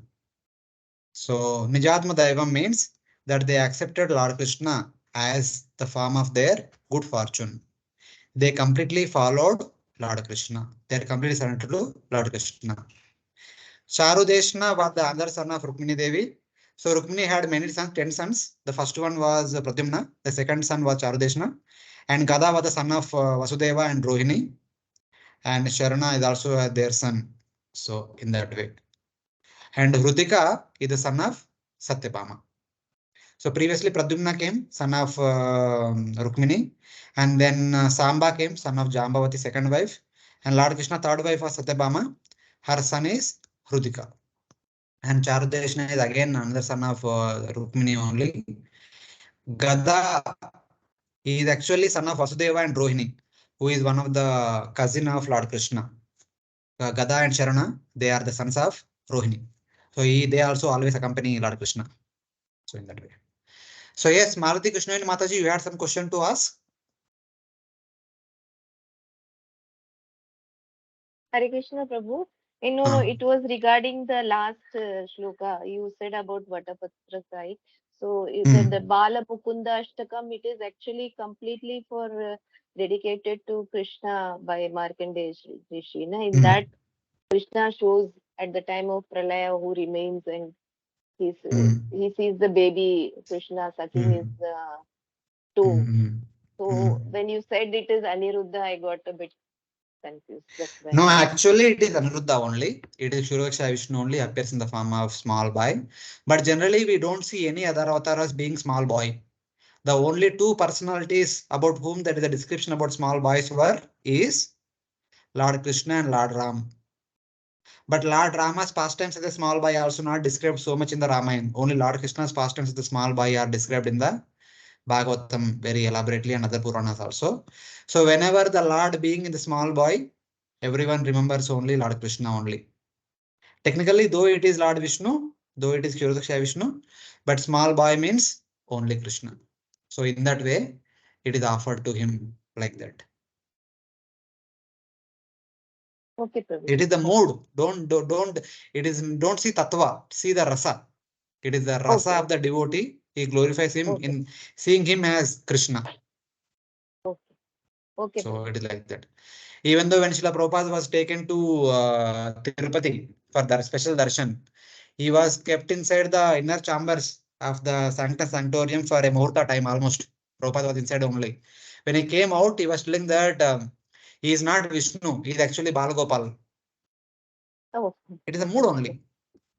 okay. Got it, It's Prabhu. like that. Thank you. Hare Krishna. Okay. We only have some small time, not even half an hour also. We have many more verses to cover. So I request not devotees not to recite the verse, also not to read the translation. We will discuss quickly. I will only recite the verse and I will explain the verse reading through the notes here. So we'll try to complete this chapter today. अपि स्वदोर्भ्यां विजयाच्युताभ्यां धर्मेण धर्मा परिपाति सेतुं दुर्योधनतप्यत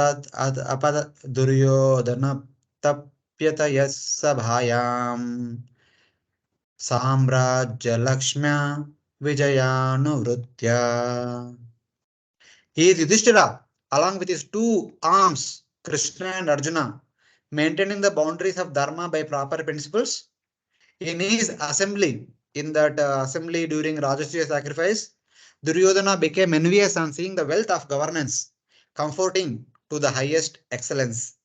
All these Mahabharata movies and Mahabharata serial, they always say that Duryodhana became angry at the Pandavas, at Draupadi, because Draupadi said, Andeka Putra Anda, and laughed at Duryodhana because he fell into the water. They only focus on that. Actually, Duryodhana could not tolerate the Pandavas' prosperity. During the Rajasuya sacrifice, there are a lot of wealth the Pandavas accumulated. Everyone gifted them. Duryodhana could not take it. His envy toward the Pandavas came up to the forehead. But finally, when he fell into the waters, actually everyone laughed. Lord Krishna laughed. Bhima laughed, Arjuna laughed, Nakula, Sahadeva laughed. Yudhishthira Maharaj did not laugh. Draupadi also laughed. All the maid servants who are looking after the service of all the Pandavas and Lord Krishna, they also laughed. Yudhishthira Maharaj did not laugh. But Mahabharata, the original Mahabharata never says that Draupadi said that Andeka Putra Anda. She never said. She laughed. That is true. There is nothing in that. So this created, this is like acting like the tip on the iceberg. So Duryodhana could not take it. So that is the reason. The first of all, Duryodhana wanted to use up all the wealth of the Pandavas through the gambling match. And he also got the suggestion. At the end, actually, it is Karna suggests Duryodhana. It is Karna actually sowed the seed of humiliating Draupadi. He said that, okay, you have usurped the Pandavas, you have taken away their. Draupadi laughed at you. Bring that Draupadi and humiliate her. It is Karna who tells Duryodhana. So then Duryodhana gets enthused to continue the game so that he can humiliate Draupadi and all. So, but these drama makers, Mahabharata drama and Mahabharata movies and all, they create all the hue and cry around Draupadi, etc. That is not there in the original Mahabharata. So now, in the next 6 verses, Vidhura is going to ask about the welfare of the Pandavas. Yudhishthira, using his two arms in the form of Krishna and Arjuna, protected the limits of Dharma. Duryodhana became envious of the wealth of the governance, which was in compliance with the highest excellence. So it's like that. So basically, Yudhishthira Maharaj's rule was like Ramaraja. So he's faring well. How is he? Like that is asking. Kim va kritageshu agam atyamarshyagamatyamarshi Bhimo hivadhirgatamam vyamunchant Yasyangripatam ranabhurna sehe Margam gatayascharato vichitram. Now next Bhima. Has snake-like intensely angry Bhima wandering over the battlefield with his club and other weapons, whose footsteps the battlefield could not tolerate, given up his long-standing anger toward those who offended him. Because during the gambling match, he took a vow that I will kill with my own hands the 100 Kauravas. Since then he was breathing heavily like a trampled snake. Did he release his anger, having killed? Having released his anger after killing the 100 Kauravas, is he faring well now? Is he peaceful now? Like that he's asking. Has snake-like Bhima given up the impurity like poison caused by thinking for a long time of killing the Kurus who offended him? Is he peaceful now? How is he faring well now? Like that he's asking about Bhima. The next verse he asks about Arjuna. Kachit yashodaratayutapanam Gandhivadhanvo parateras Gandhivadhanvo paratariraste Alakshito yacharakuta ghudo Maya kirata girishastu tosha. Here he says that, how is Arjuna, who is famous among the great warriors, who is the destroyer of the enemies with his Gandiva bow, who satisfied Lord Shiva, who came disguised as a hunter after Shiva was covered with Arjuna's multitude of arrows. When Arjuna, being informed by Vasudev, goes to Kailash mountain and performs severe austerities, at the end of the 6 months of austerities, Lord Shiva comes in the form of a hunter, and there is a battle. In that battle, Arjuna covers Lord Shiva with multitude of arrows. So, and please Lord Shiva. There Lord Shiva had a good fight with Arjuna. So is that Arjuna faring well now? Who pleased Lord Shiva by fighting with him? Arjuna was famous among the best of the chariot fighters. He was the destroyer of the enemies. Even Lord Shiva was covered with a mass of arrows. That was the skill of Arjuna. Even he could cover Lord Shiva with multitude of arrows. So it's like that. Is he faring well? In the next verse, he talks about the two Madri Putras.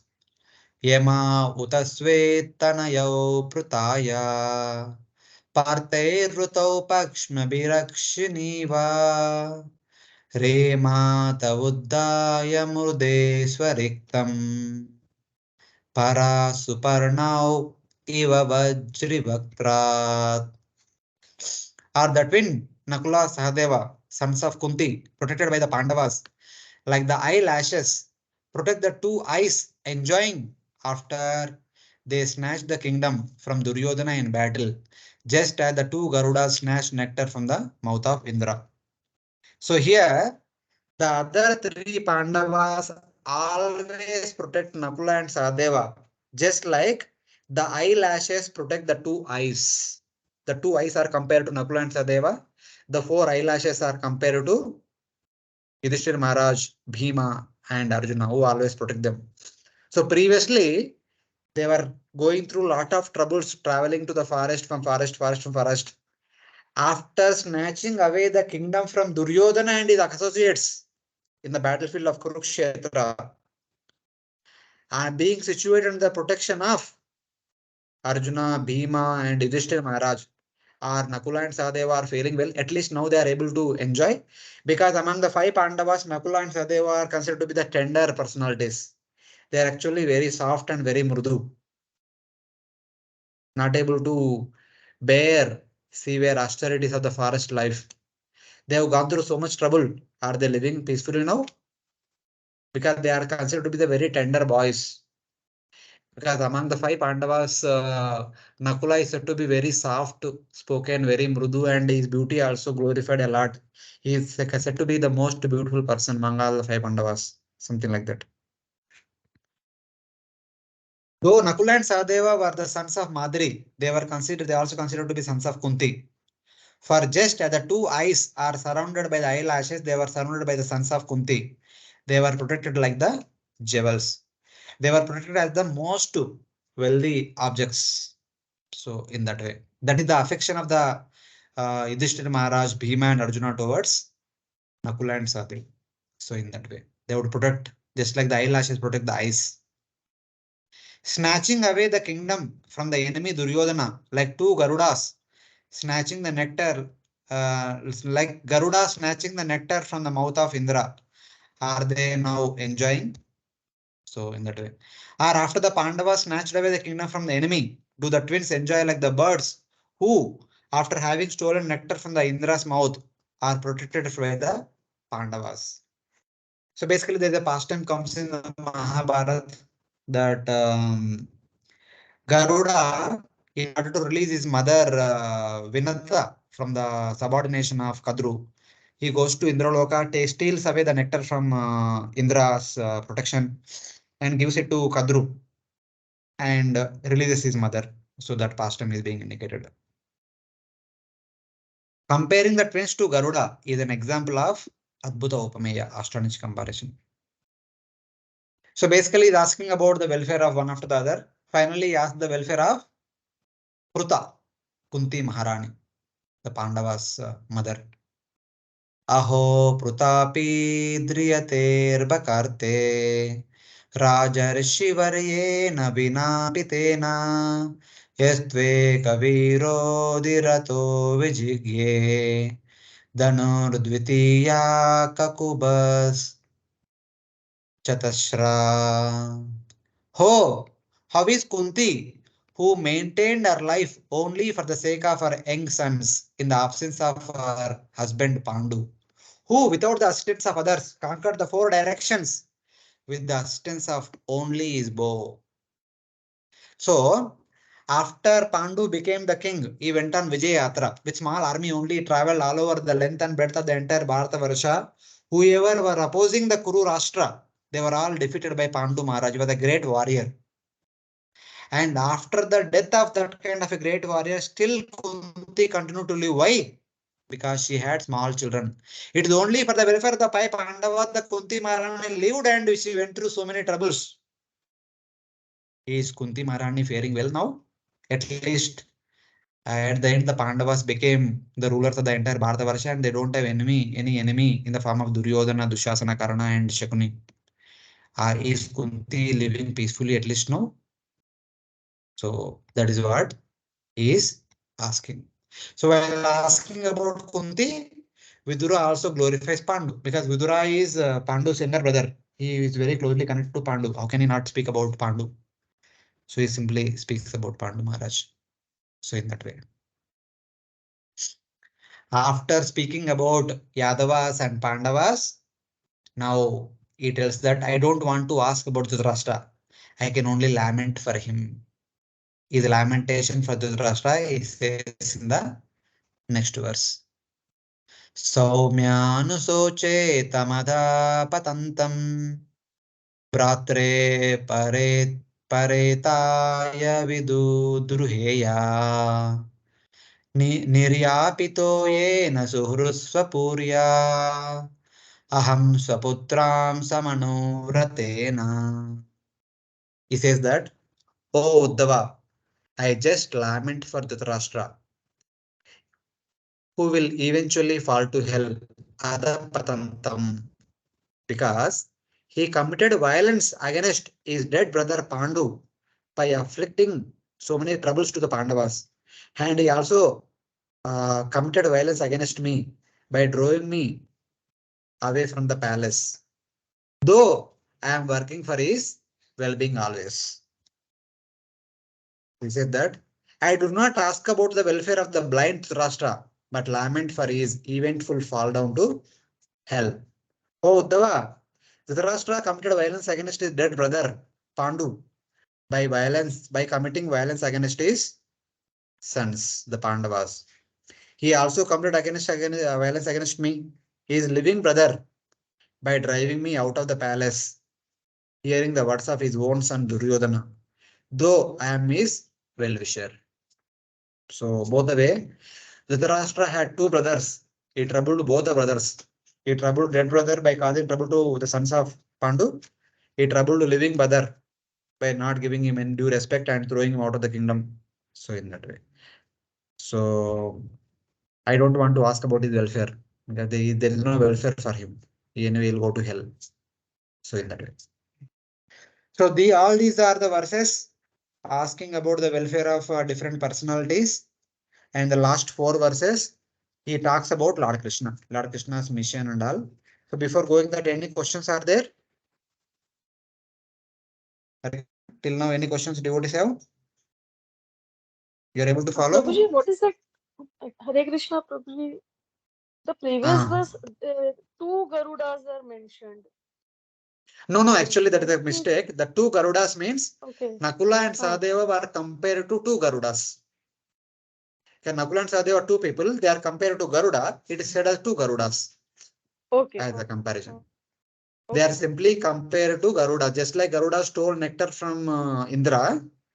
Nakula and Sahadeva, under the protection of Bhima, Arjuna and Yudhishthira Maharaj, stole away the kingdom from Duryodhana. Now they are living fairly because they are tender boys among the 5 Pandavas. They have gone through a lot of austerities. Having got the kingdom, are they living comfortably? Like that is asked. Understood. So last few verses about Lord Krishna. We'll just quickly see through these 3 verses and then we'll close for today's class. Soham arer martya vilambanena Trisho nunancha layato vidhatu Nanyo palaksha padavim prasadat Charamapashan gata vismayotra. Here Vidhura says, by the mercy of the Lord, being able to see the lotus feet of the Lord, who is hidden from the vision of ordinary men, by cheating men like Dhritarashtra, wander to the holy places without doubts. Here, I wander to the holy places without doubts. So now, Vidhura is talking about Lord Krishna's causeless mercy upon himself. How Lord Krishna favored him by bringing him out of the palace. But his violence towards me, he did not harm me. Though Dhritarashtra created so much harm to the Pandavas by sending them to forest, by trying to disrobe their wife and all. But by sending me out of the kingdom, he did not harm me. Rather, it was beneficial for me. By Lord's mercy, I have seen the feet of the Lord, who hides from the intellectual faculties of the materialistic men by cheating persons such as Dhritarashtra. Though the Lord is present everywhere, though the materialistic people who may have a lot of intelligence, but they'll never ever understand and able to see the lotus feet of the Supreme Lord.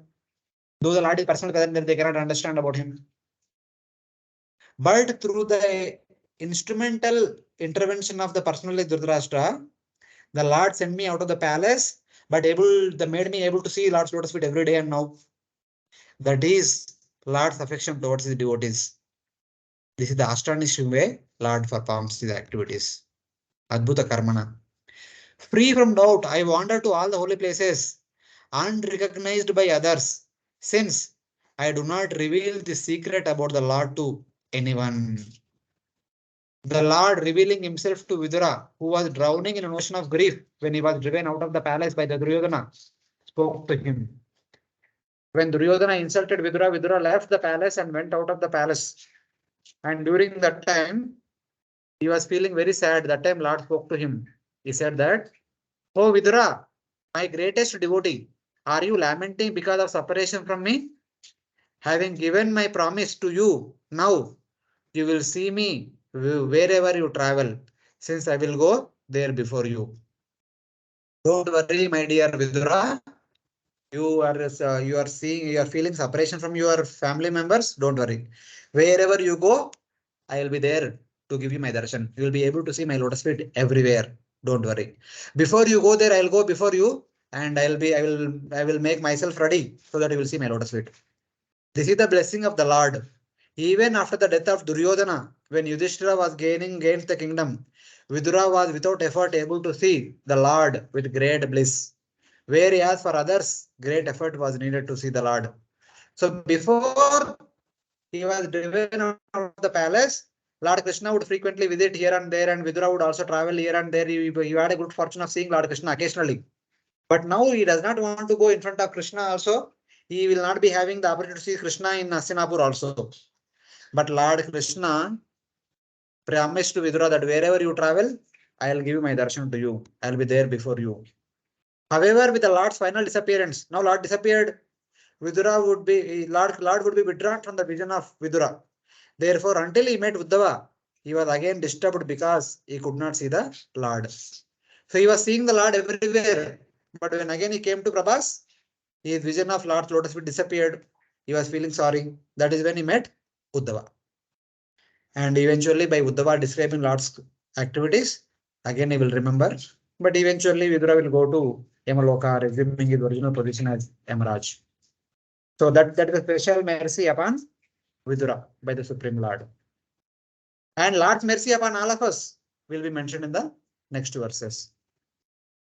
Nunam Ripanam Trimadotpatanam Mahimuhuscha Layatam Chamubhi Vadat Prapannarti Jihirshayeshopi Upaikshitagam Bhagavan Kurunam. Here it is said, though the Lord could have immediately killed all the kings intoxicated with pride in wealth, education, and birth, who constantly disturbed the earth with their armies in order to relieve the devotees' suffering, he tolerated the offenses of the Kurus. So Lord Krishna tolerated the offense of the Kurus and all the other kings. He would have killed them, but he waited till the battlefield of Kurukshetra. He waited for many years, many decades, so that all these impious rulers, the Asuric kings, can be killed at one go. That is the Lord's compassion.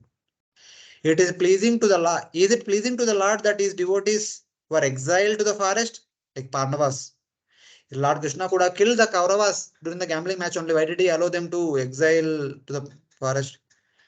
And when the Lord became a messenger, Duryodhana and others tried to capture Lord Krishna, but was defeated. They failed. Because of this offense, they were later killed. The Lord did not overlook their offense.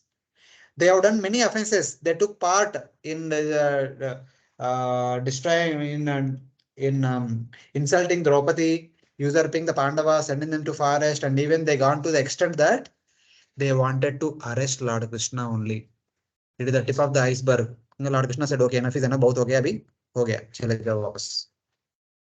Desiring to destroy the suffering of his devotees by killing the kings, bewildered by pride in wealth, pride in knowledge, pride in good birth, thought that Lord was capable of killing them. Though the Lord was capable of killing them, all as soon as they committed offense, but Lord Krishna tolerated the sins of the Kurus. Killing them at once would not vanquish all other evil rulers. If Lord Krishna would have chosen a decision to kill the Kauravas in the gambling match only Kauravas would have been killed. What about the other rulers who are there on the surface of the earth? Because previously Lord Vishnu promised Lord Brahma and Mother Earth that I am coming and I will remove the burden by killing all the rulers. He waited to the right time so that all the rulers would assemble at one place so that all of them together wiped away. So that is mentioned in the Mahabharata also. Those who are blind with pride, have pride in education, have pride in wealth and pride in birth, these persons are avoided by the wise. Kauravas and other kings who assisted Kauravas, they all have all these traits. They are all killed in the battle of Kurukshetra. So it's like that. It's not that Lord does not have any compassion toward the Pandavas and allowed them to go through forest for 12-13 years. Not like that. Lord Krishna waited for the right time so that everyone can assemble together so that they all can be removed from the surface of the earth. That was the reason. Next, why did Lord appear in this material world? Is it he appears to kill the asuras? Is it like that? Other reasons are mentioned in this verse. Ajasya janmotpatanashanaya karma nakarturgrahanaya pumsham nanvanyata ko rahati deha bhavyogam paro gunanam uta karma tantram. Though the Lord is without birth, he appeared in this world to destroy the wicked. Though without action, the Lord performed actions to attract his devotees. The main purpose of Lord coming to this world is to attract his devotees so that the devotees can come back to Godhead. On the other hand, the jiva of this world are dependent on karma and dependent on rebirth. How can one who is beyond the gunas take a body and perform material actions? Lord's activities are not material activities, they are all spiritual activities. So in that way, why should the Supreme Lord, full of knowledge and bliss, involve himself in the material world of sin and piety? That is true. Lord comes here and takes part in the material world, activities of the material world of piety and sin. The Lord appears in this world for two reasons. One is affection for his devotees. Other one is the desiring good for all other beings. The verse explains this. So Lord has special affection for his devotees also. Lord also wants auspiciation for others in order to make other jivas as devotees. The Lord is devoid of the transformation such as birth caused by the dependence on Maya, which is the condition of ordinary jivas. But he takes birth, though through Yoga Maya, because of the dependency on his devotees prema for destroying the demons who stray from the correct path. Ajopisan Avayatma Bhutana Mishwaropisan Sambhavami Atma Maya. Prakritisva Madhishtaya Sambhavami Atmaya. Though the Lord is unborn, but in order to reciprocate with his loving devotees, he appears as one among us. But his appearance is not because of Mahamaya, but because of Yogamaya. By killing the Asuras, he gives them liberation. Though he is not the doer and does not perform mental activities, he performs the act. So all the Varnashrama duties full of knowledge and bliss, such as lifting Govardhan, without being the performer of action, which causes bondage in the gunas. So whatever Lord activities Lord performs, they are all spiritual activities. They do not have any bondage. All his household activities are as spiritual as lifting the Govardhan hill. So in that way, none of his activities are the cause of bondage either positively or negatively. He performed these actions for the pleasure of his devotees, who are detached from the happiness of Swarga and Apavarga. The devotees who are not interested in the happiness of Swarga and Apavarga only experience happiness by hearing and discussing the pastimes of the Supreme Lord. For the devotees to have some subject matter to discuss, Lord need to perform pastimes. That's why he appears in this world and performs various pastimes, so that the devotees can discuss pastimes, experience the bliss which is superior to the bliss of Swarga and Apavarga. That was the reason. Janma karma chameva divyam evam yo veda tatha taktvadeya punarjanma naiti mameti. So Arjuna. In order to understand the transcendental birth and activities of the Supreme Lord, Lord need to appear and perform transcendental birth and activities. Then only we can hear and understand. So that is the only reason Lord appears in this material world. It's like that. To attract the living entities of this world to come back to Godhead and to reciprocate with his devotees who are in separation. Hari performed these actions for attaining the people to himself, for attracting the people of the material world, those desiring liberation and those who are already liberated. Lord not only attracts the normal jivas, conditioned jivas, he also attracts those people who by practicing Nishkama Karma Yoga, Jnana Yoga, Ashtanga Yoga, who are willing to attain Sahaja Mukti. He wants to attract them also. And he also attracts those who are already liberated. Parinishthitopi Nairgunne Uttama Shloka Leelaya. Gruhita Cheta Rajarshe Akyatanam Yadaditavan. Sukadeva Goswami talking about himself that I am already liberated. I was already experiencing the Nirguna bliss. But I have been attracted by Krishna and I have took the trouble to understand Bhagavatam. And also I am speaking the same Bhagavatam to you, my dear Parikshit. So it is like that. Atma Ramasya Muniyo Nirganta Pivurukrame Kurvanti Ahitukim Bhakti Ittam Bhuta Gunohari. Personalities who are Atma Ramas like Sukadeva Goswami, they are already experiencing transcendental bliss of Brahman. But when they hear about Krishna, they give up Brahmananda and they engaged in transcendental devotional service. Kurvanti Ahitukim Bhakti Ittam Bhuta Gunohari. That is the glories of Lord's wonderful qualities. By wonderful pastimes and wonderful qualities, Lord tries to attract the conditioned souls and the sadhakas and also liberated jivas. All the three category of people will be attracted to Supreme Lord. And those who are not attracted to Lord's pastimes, they are actually killing themselves. Nivritta tarsha rupagiyamanat bhavashadi shrotra manoviramat kauttama shloka gunanuvadat puman virajyeta vina pashugnat. Those people who are not attracted by Krishna's wonderful pastimes or Krishna Katha, they are simply killing themselves. Vina pashugnat. They are the killer of their own souls. So it is like that. On the other hand, the jivas are dependent on their karmas, but the Lord is not dependent on his karma. If the Lord receives birth and activities according to karma, he would have a relationship with the material body and can be dependent on karma. So Lord's birth and activities are not because of karma. They are his own. They are by his own sweet will. Our birth and activities are based on our karmas. Even his devotee perfect in bhakti beyond the gunas does not have a relationship with the material body, then what to speak of the Supreme Lord? Even a devotee, a perfected devotee does not have any relationship with the three gunas, then how can the Lord, the master of the devotees, can have the relationship with the three gunas? What jiva separate from the gunas would be dependent on karma? No one. Then how can the Lord be comes under gunas? So like that. Thus, the meaning is that the Lord has a relationship with the body, but that body is not dependent on karma. That body is Lord's Chit Shakti alone. Lord's form is made up of Lord's Chit Shakti. It is not the form made up of material Prakriti. Because there is no possibility that the Lord can be connected with Maya. It is concluded that his body is made up of Satchit Ananda. His body is a product of Satchitananda, Lord's Chit Shakti only. So this is how at the end Vidhura, having glorified Lord's compassion upon himself, Lord's compassion upon the asuras, Lord's compassion upon all the devotees, Lord's compassion upon all the conditions who are yet to become devotees, who are practicing other sadhanas such as Nishkama Karma Yoga, Jnana Yoga, Ashtanga Yoga, and aspiring liberation, who are already liberated. Now finally he says that what exactly you want.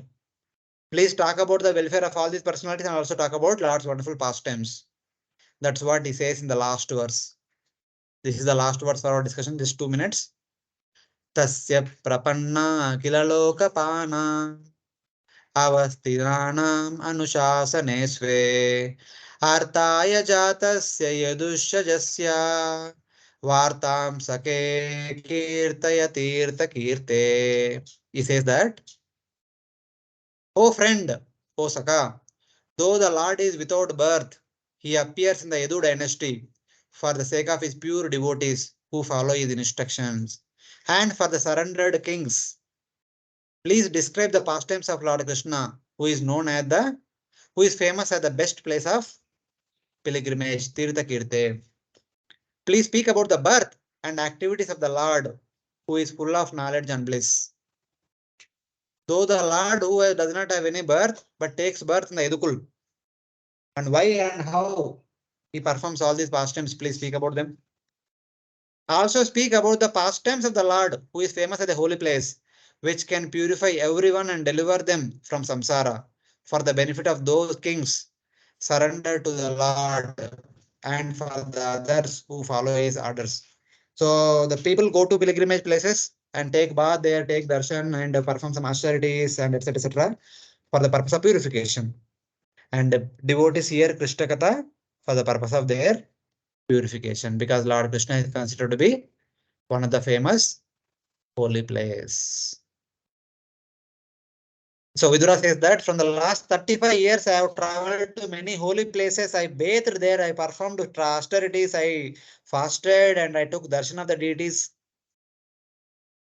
I have bathed almost in all the holy places. Now bathe me in the nectar of the famous holy place called Krishna, which will make all other holy places successful. I travel to all other holy places, but now I want to and bathe there. Now I want to bathe in the ocean of Krishna Katha. Please bathe me in the ocean of Krishna Katha by describing Lord Krishna's pastimes, such as his birth and various activities. This is the final request of Vidura and to Uddhava. So, having inquired about the welfare of Lord Krishna, Balarama, Pradyumna, Vasudeva, Aniruddha, Akrura, Satyaki, and also other sons of Lord Krishna, and then the 5 Pandavas, Kunti Maharani. Then he says that, okay, please, Lord Krishna appeared for the well-being of all these different people. Please bathe me in the holy place of Krishna Katha. This is how he is imploring with Uddhava so that he can come out of the pain of separation from Lord Krishna. So it is like that. So any questions?